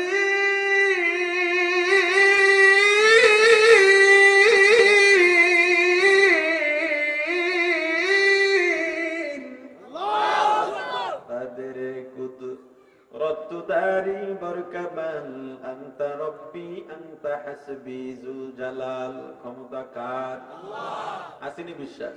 আছে। জোরে জোরে আছে। এই জায়গায় শাহাদাত বলে কলমে ধরে কোন বিশ্বাস আসেনি? আছে। বলেন তো ক্ষমতা কার? আল্লাহ। আওয়াজ দিয়া কোন? আল্লাহ। কলবে আঙ্গুল দিয়া রাখেন, কি হইছে? আঙ্গুল দিয়া রাখেন কলবে। বলেন ক্ষমতা কার? আল্লাহ। বলেন ক্ষমতা কার? আল্লাহ। বিশ্বাস করব কাকে? আস্থা ভরসা কার উপর? দুনিয়ার কোন বড় শক্তিকে ভয় পাই না, রক্ত চক্ষুকে ভয় পাই না। আল্লাহর জন্য যদি জীবন দিতে হয়, কে কে প্রস্তুত আছো?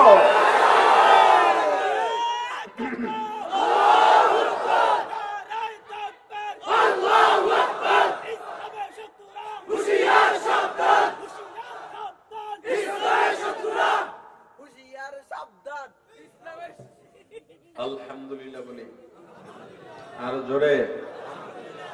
ক্ষমতা কার? আওয়াজ দিয়া। তুমি যত বড় ষড়যন্ত্রকারী হও না কেন, ষড়যন্ত্রের জাল ফালাইয়া আমাকে আটকায় দেবা। এদিকেও জাল, ওদিকেও জাল, এদিকেও জাল। আমার সামনে থেকে সর, না সরলে তালাক। সরছে, সেরকম কই যাস? এদিকে যাই, ওদিক গেল তালাক। দৌড় দিচ্ছে দোতলায় যাইব, সিঁড়ি তুলছে, মাছ বরাবর গেছে, কই যাস? উপরে যাই, উপর গেলে তালাক। পরে কয় নিচে নামি তৈল, কয় নিচে নামলো তালাক। খাড়াই রয়েছে, খাড়াই দিছ কি করবো? খাড়াই থাকলো তালাক। তাহলে কেমন করবো? কেমন করলো তালাক। তুমি ষড়যন্ত্রের জাল এমন ভাবে বিছাইছো, কেমন করলো তালাক। এর থেকে বাঁচা সম্ভব? সম্ভব। সম্ভব? কেমনে? জোরে জোরে জোরে। আল্লাহর রহমত। হাত পা বেঁধে পানিতে ফালাইয়া দিছে, ভিজবে না?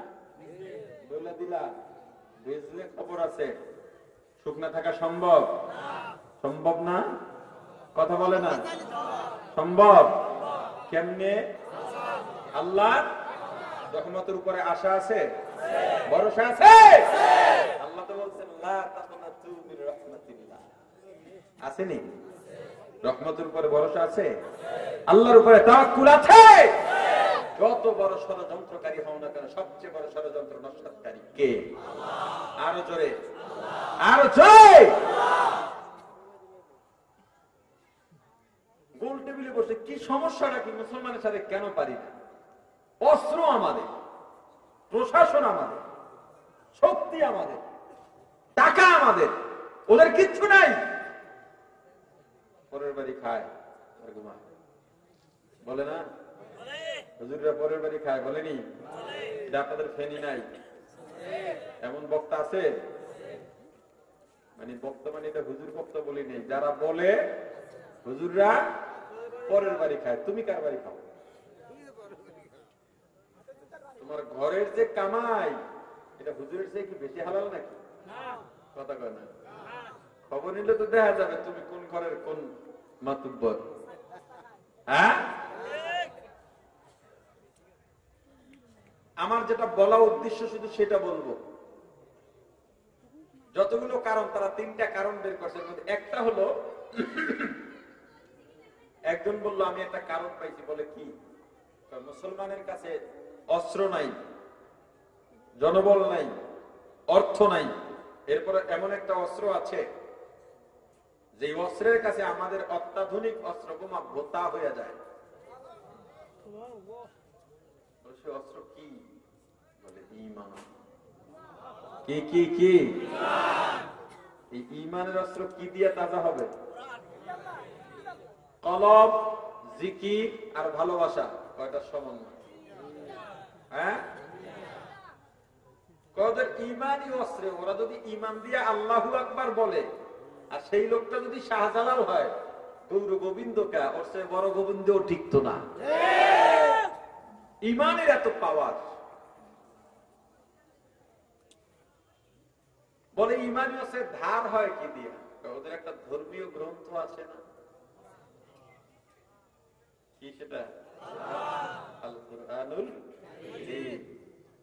ওইটা যত তেলাওয়াত করে ঈমান তত বাড়ে। তিনটা সিদ্ধান্ত গ্রহণ করে ইংরেজরা। তিনটার মধ্যে একটা হলো আপনার 1864 সাল থেকে 67 সাল পর্যন্ত 3 বছরে তিনটা কর্মসূচি তারা বাস্তবায়ন করবে। একটা হলো এই 3 বছরে ভারত উপমহাদেশে মুসলমানদের লাইব্রেরিতে যতগুলো কোরআন শরীফ আছে সব কিনে কিনে আগুন দিয়া পোড়াইয়া দিতে। কোরআন ইবাদত করবেন কে? আল্লাহ। ইন্না নাহনু নাযালনা যিকরা ওয়া ইন্না লাহু লাহাফিজুন। কোরআন নাযিল করেছেন কে? হেফাজত করবেন কে? আল্লাহ আছেননি? জোরে বলেন। ও মুসলমান ইমানদার আল্লাহর গোলাম, হাজার হাজার জাসুস গোয়েন্দা দালাল মহাভারতে পাঠানো হয়, মুসলমানদের লাইব্রেরি থেকে কোরআন পুরে পুরে কিনে কিনে পুরে জ্বালা দেবে। কারণ ওরা জানে কোরআন পড়লে ইমাম তাজা হয়। ও পর্দালির মা, তোমার ঘরে আগে কোরআন তেলাওয়াত শোনা যাইতো, গ্রাম অঞ্চলে গেলে দেখা যাইতো ফজরের নামাজের পর ঘরের সামনে দিয়ে গেলে মহিলাদের গুনগুন আওয়াজের তেলাওয়াত শোনা যাইতো। শুদ্ধ হোক অশুদ্ধ হোক তেলাওয়াত করতো। এখন কোরআন তো নাই, কোরআন নাই, 24 ঘন্টা টিভির আওয়াজ আর স্বামী স্ত্রীর ঝগড়ার আওয়াজ। তুমিও কোরআন জানো না, তোমার সন্তানও কোরআন জানে না। ছেলেরা প্রদর্শনী দেখাইছে বলে এগুলো আমরা জানি না, কেন মাদ্রাসায় পড়ি নাই, জানি না, কিছুই জানে না, জানেই না। ভাবলয় কি? কিছু জানে না, ভাবলয় কি? তুমি কোরআন শুদ্ধ করে জানো না, তোমার জীবনটাই তো বৃথা। কোরআন শুদ্ধ না হলে তোমার নামাজও হবে না।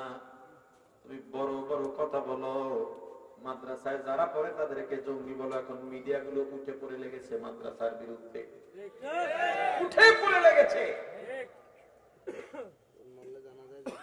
আমি বলি, তোমার সন্তান মাদ্রাসায় না দিয়ে তুমি গর্ব করো, ডাক্তার ইঞ্জিনিয়ার বৈজ্ঞানিক বানাইছো। আমি যদি জিজ্ঞেস করি তুমি একমাত্র, তুমি টাকাওয়ালা, তুমি সম্মানী, তোমার সম্মানের অভাব নাই, বলো তো তোমার জানাজা তোমার মারা যাওয়ার পর তোমার জানাজা দিতে পারবে এমন একটা যোগ্যতা সম্পন্ন ছেলে বানাইতে পারছো নি? কিসের বাহাদুরি? তুমি তো ব্যর্থ, বাবার কলঙ্ক। মুসলমান ইমানদার, কোরআনের মহাব্বত, কোরআনের ভালোবাসা, কোরআন যদি তেলাওয়াত করো অন্তর দিয়া, মনের মধ্যে বড় কষ্ট, কেউ তোমাকে বুঝে না, শত্রুর অভাব নাই, তোমার উন্নতিতে অন্যদের জলে, তুমি কাউকে বুঝাইতে পারো না, প্রেশানি আর মনটা খারাপ। তোমাকে একটা ঔষধ দেওয়া যায়, প্রেসক্রিপশন করে যাই, কাজে লাগায় দেখো। যখন কেউ থাকবে না, একা একা সুন্দরভাবে ওযু বানাইয়া রাত্র হলে বেশি ভালো হয়। একা একা ওযু বানাইয়া একা রুমের মধ্যে চলে যাও, যায় নামাজ বিছায়া 2 রাকাত নামাজ আদায় করো, এরপরে তুমি কোরআনটা খুলে বসে যাও, মনের মাধুরী লাগা, মন থেকে, মনের গহীন থেকে বড় ভালোবাসা নিয়ে, দরদ নিয়ে তেলাওয়াত শুরু করো। আর মনে মনে ভাবো, আল্লাহ, কোরআনকে আমরা কালামুল্লাহ বলি। ওলামায়ে কেরাম বলছেন, শুনছি কোরআন প্রত্যেকটা শব্দ আপনার কথা, তেলাওয়াত করলে নাকি আপনার সঙ্গে কথা হয়। আমি আল্লাহর সঙ্গে কথা বলতেছি আর তেলাওয়াত করতেছি। মন লাগাইয়া তেলাওয়াত করো, দেখবা আস্তে আস্তে তোমার চোখ দিয়া পানি পড়া শুরু হয়ে গেছে। কোরআনটা বুকের সাথে মিলায় রাখো, দেখবা কত শান্তি আর কত আরাম আর কত মজা। একটা সময় দেখবা এত টেনশন, এত পেরেশানি কিচ্ছু নাই। তোমার ভরসাটা যখন আল্লাহর দিকে চলে যাবে, দুনিয়ার কোনো কিছুর পরোয়া তোমার মধ্যে থাকবে না। কোরআন কিনতেছে আর আগুন দিয়ে জ্বালায় দিতেছে, কোরআন কিনতেছে আর আগুন দিয়ে জ্বালায় দিতেছে। হঠাৎ একদিন এক মুসলমান বন্ধুর সঙ্গে এক ইংরেজ দালালের দেখা। ইংরেজ দালাল আনন্দ চিত্তে ডাক দিয়া বলে, মুসলমান বন্ধু, তোমরা আমাদের সঙ্গে যুদ্ধে পারবে না বলে কেন? তোমরা যে কোরআন পড়া তোমাদের ঈমানি অস্ত্রে ধার বানাইতা, ওই কোরআন গুলো আমরা আগুন দিয়ে জ্বালায়া দিছি। মুসলমান বন্ধু হাসতেছে, হাসছে, বলদের কথা শুই না, হাসুক না কেন? বল যে এই কোরআন পড়াইতেছে, কোরআনটা দেখতে কেমন? বলে একটা ডিকশনারি বইয়ের মতো। কি দিয়া বানানো? বলে কাগজ দিয়া বানানো। ভেতরে কি আছে? কালো কালি দিয়া লেখা। হাত আসেনি নাই, পা আসেনি নাই, কথা বলতে পারেনি, না পারে না।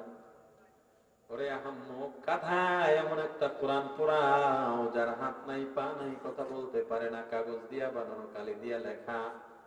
আল্লাহর এমন কোরআন আছে, কথা বলতে পারে, হাত আছে, পা আছে, চলতে পারে, হাঁটতে পারে, ওইটা কেমনে পড়বি? ইংরেজের তো মাথা গরম। এতদিন তাহলে কি করলাম?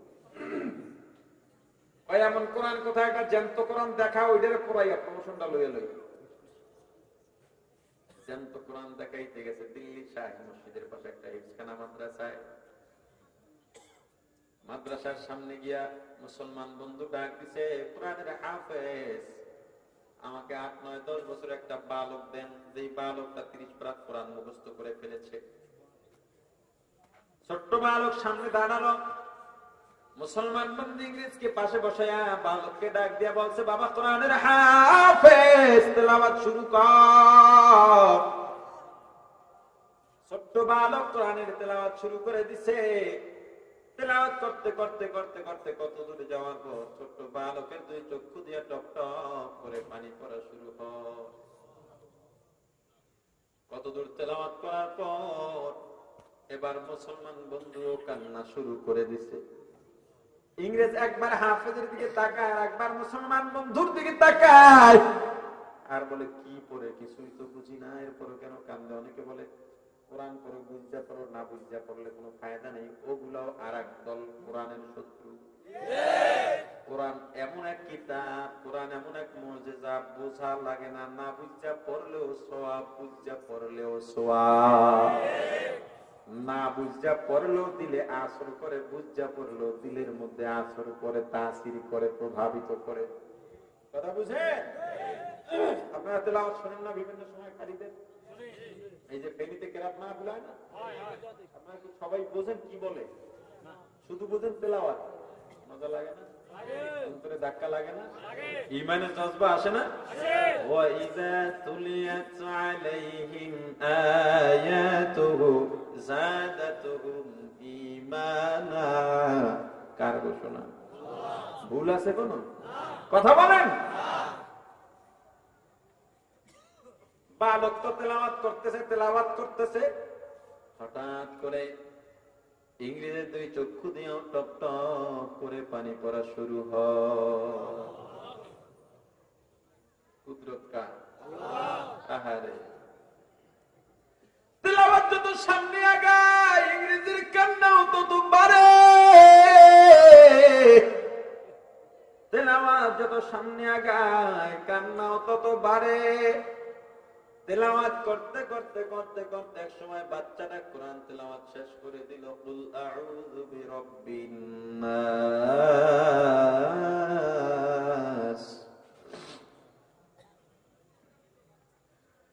মালিকিন নাস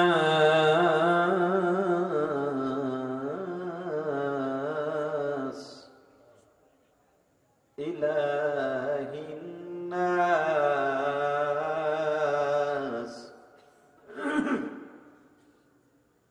মিন শাররিল ওয়াসওয়াসিল খান্নাস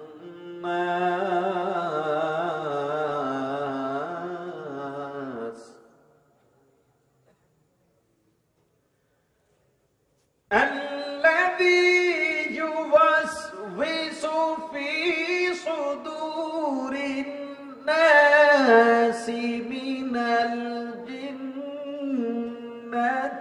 والناس صدق الله العظيم। বালক তেলাওয়াত বন্ধ করে দিয়েছে। ইংরেজ একটা লাফ দিয়া বালকের 2টা পা জড়ায় ধরছে। কোরআনের হাফেজ বাবা, তেলাওয়াত বন্ধ করিস না, তেলাওয়াত বন্ধ করিস না রে বাবা, আরো তেলাওয়াত কর। একটু কাঁদতে মনে চায়, কান্নার মধ্যে এত মজা বুঝি নাই। মুসলমান বন্ধু, তুমি যদি আমার বাবার দেশে যাও, আমার মাতৃভূমির লোকদের জানায় দিও, তারা আমাকে মহাভারতের মধ্যে পাঠাইছিল মুসলমানের কোরআন আগুন দিয়া জ্বালায়া দিতে। তাদেরকে খবর জানাইও, যেই কোরআন আগুন দিয়া জ্বালাইতে পাঠাইছ, উল্টা ওই কোরআন তোমাদের সন্তানের অন্তরের কুফুরিকে জ্বালাইয়া পোড়াইয়া ঈমানের নূর ঢুকাইয়া দিছে। মুসলমান ইমানদার, একজন কাফের, একজন মুশরিক, যার অন্তরের মধ্যে আল্লাহর মহাব্বত নাই, ভালোবাসা নাই, একত্ববাদ নাই, তাওহীদ নাই, কোরআনের তেলাওয়াত শোনার কারণে যদি অন্তরের মধ্যে আল্লাহ ঈমান ঢুকায়া দিতে পারে, তুমি আমি তো মুমিন, তোমার আমার ঈমান আছে, তুমি আমি যদি আল্লাহর কোরআনের তেলাওয়াত বেশি বেশি করতে পারি, তুমি আমি তো আরিফ বিল্লাহ হয়ে যাওয়ার কথা, বড় ওলি হয়ে যাওয়ার কথা। মুসলমান ইমানদার, এজন্য কলব কিত্তা যাবানা আল্লাহর ভালোবাসা দিয়া, রাসূলের ভালোবাসা দিয়া।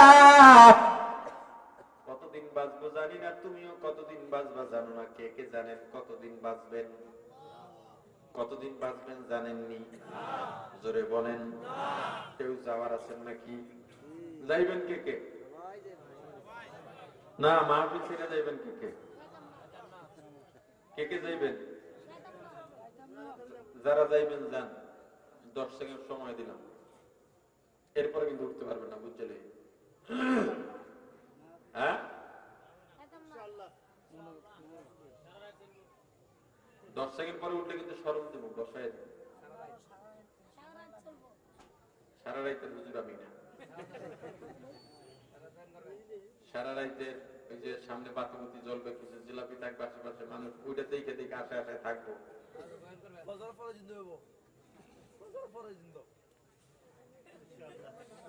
আসেন কেউ যাওয়ার? আর 2-1 গেলে তো যারা দাঁড়ায় রয়েছে অনেকক্ষণ কষ্ট করে, এটা ঢুকে বসতে পারতো। আল্লাহ কবুল করেন সবাইকে। আরো জোরে বলেন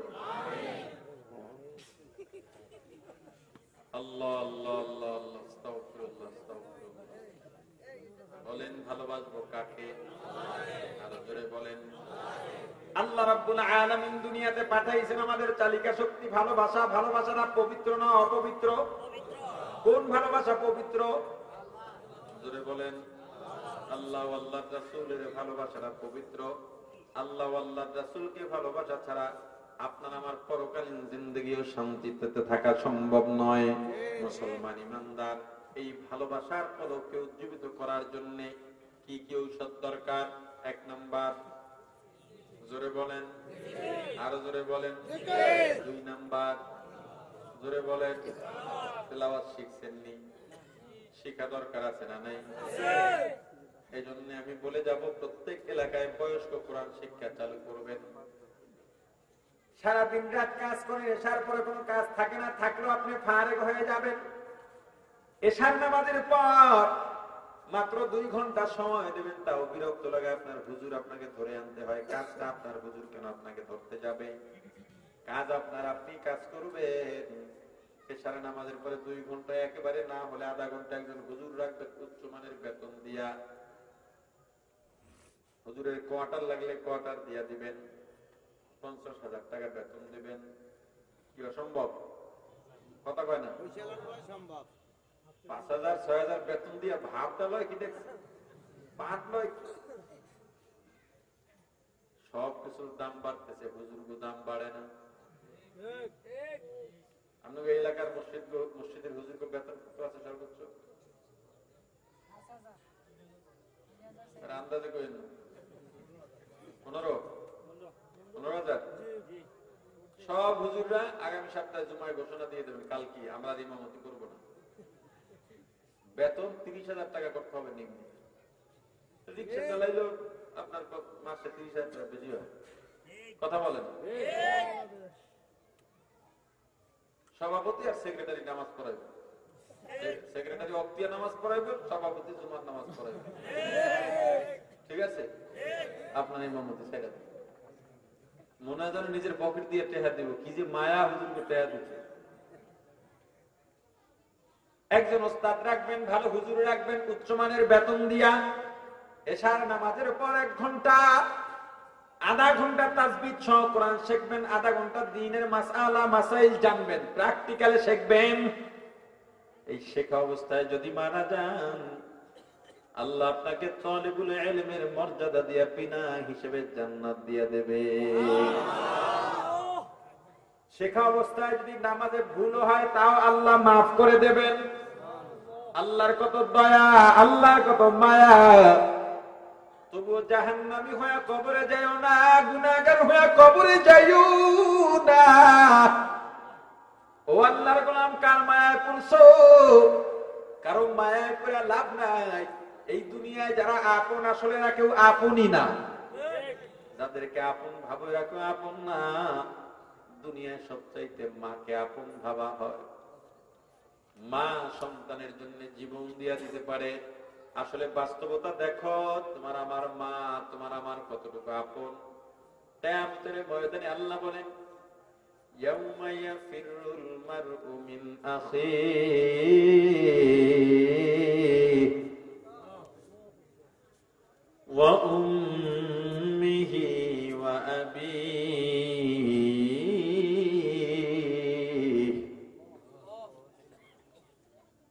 ওয়া সাহিবাতিহি ওয়া বানিহি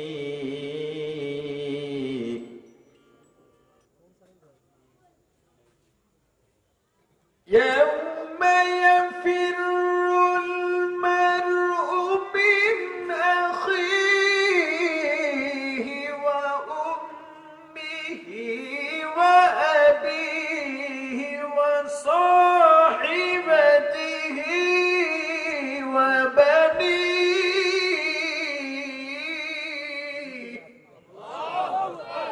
يوم يفر القيامة الموعدان শুধু ভাগবে পালাবে।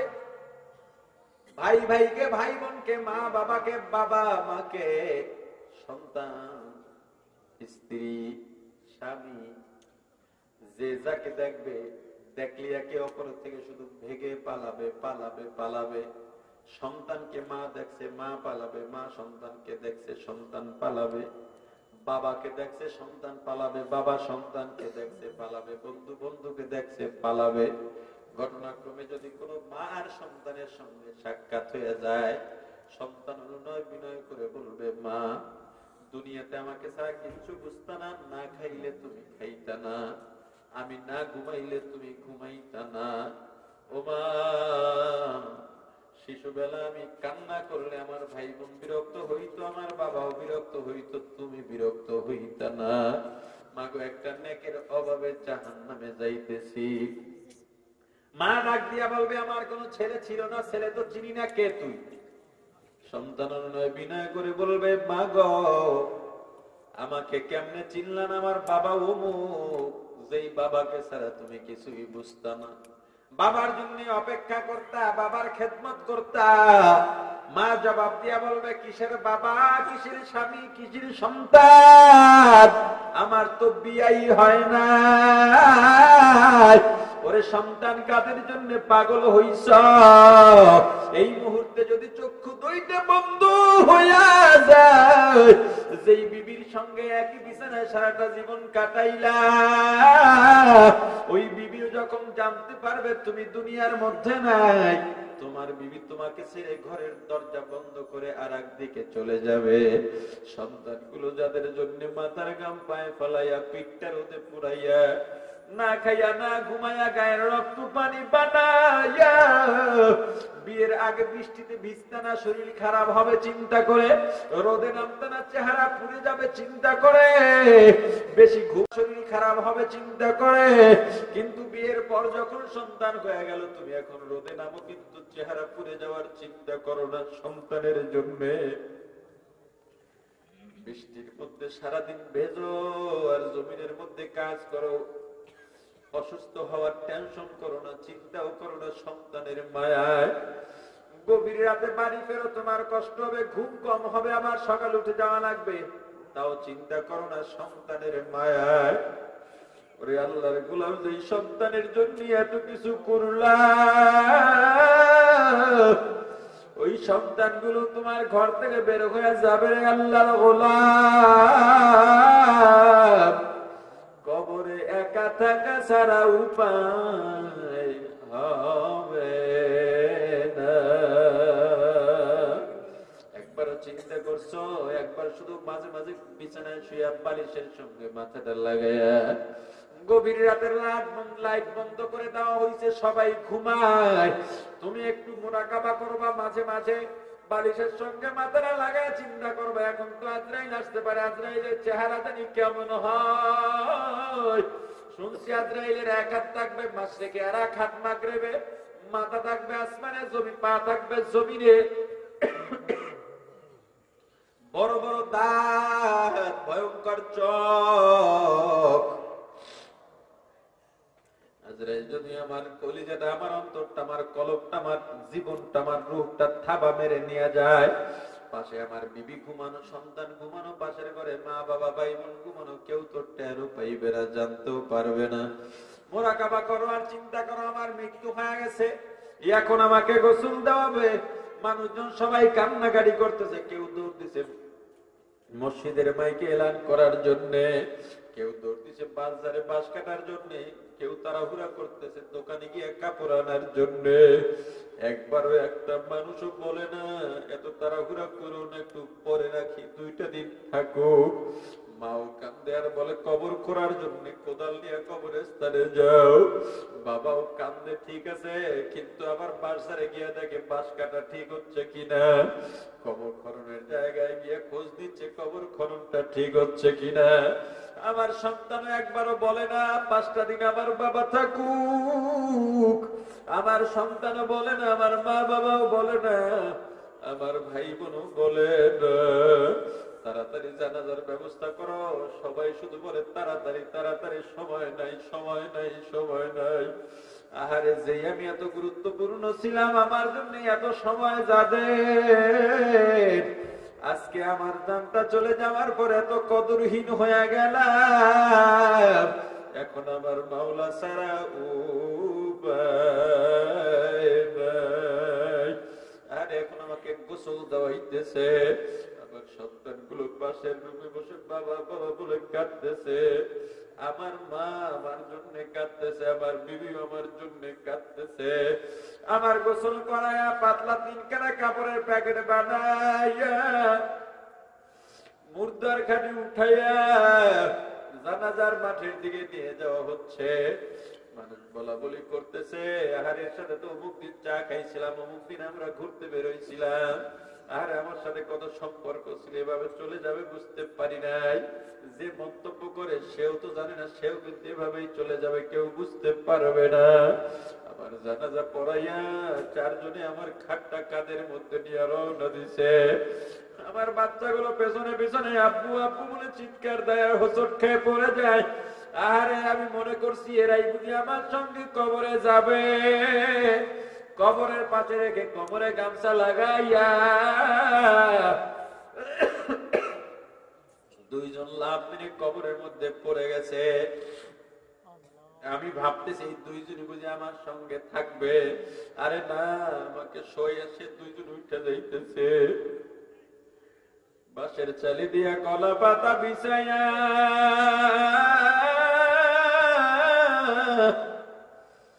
সবাই হাতের মধ্যে মাটি নিয়ে মিনহা খলাকনাকুম ওয়া ফিহা নুঈদুকুম ওয়া মিনহা নুখরিজুকুম তারাতান উখরা। আরে সবাই মাটি দিয়ে যার যার মতো দেখি চলে যাইতেছে। অন্ধকার অন্ধকার, ডানে মাটি বামে মাটি, কেউ নাই কেউ নাই কেউ নাই। আরে ফিরিস্তা হিসেবে সওয়াল জবাবের জন্য দুনিয়াতে এমন কিছু করতে পারি নাই যার জন্য আমি জবাব দিতে পারবো। আর আমি যদি জবাব দিতে না পারি, এই কবরের মাটি ডান দিক থেকে বাম দিক থেকে এমন ভাবে চাপ মারবে,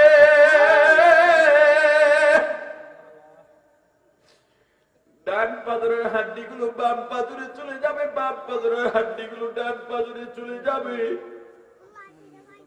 জাহান্নামের আগুনে আমার কবরটা ভরে যাবে।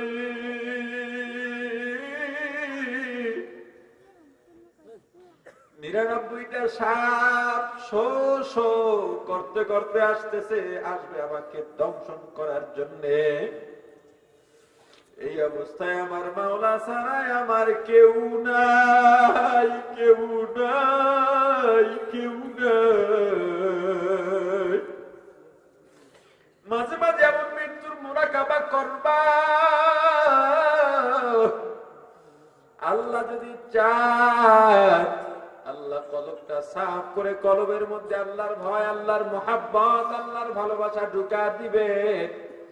সব সময় তো দুনিয়া নিয়েই মুরাকাবা করলা, নামাজে দাঁড়াইয়াও ওই দুনিয়ার মুরাকাবা করো, তেলাওয়াত তো করোই না। ইজতেমায় যাও, চরমনায় যাও, উলামায়ে কেরামের মজলিসে যাও, মাহফিলে যাও, বয়ান শোনো, সুরটা শোনো, কথাগুলা শোনো না, এমন যেন আর সামনে না হয়। অন্তরটার মধ্যে আল্লাহর ভালোবাসা ঢুকাও, আল্লাহর মোহাব্বত ঢুকাও। ওই কবর কিন্তু দৈনিক ডাকে আর বলে, ওরে বুনিয়াদম, আমি কবর কিন্তু ভালো জায়গা না, আমি কবর কিন্তু সাপ বিচ্ছুর ঘর, আমি কবর কিন্তু পোকামাকড়ের ঘর। সাবধান সাবধান সাবধান। আল্লাহ আমাদের হেফাজত করেন, আল্লাহ আমাদের মাফ করেন। সকলে বলি আমিন, আরো জোরে বলি আমিন। শেষবারের মতো বলেন, কলবে জায়গা দেব কাকে? কার ভালোবাসা? আরো জোরে বলেন। আল্লাহর ভালোবাসা দিয়া কলবটাকে যদি পরিশুদ্ধ করতে হয় কি লাগবে? জোরে বলেন। জিকির আর তেলাওয়াত। কি কি লাগবে? আওয়াজ দিয়ে বলেন, করবেননি? জোরে বলেন। আল্লাহ আমাদের কবুল করেন।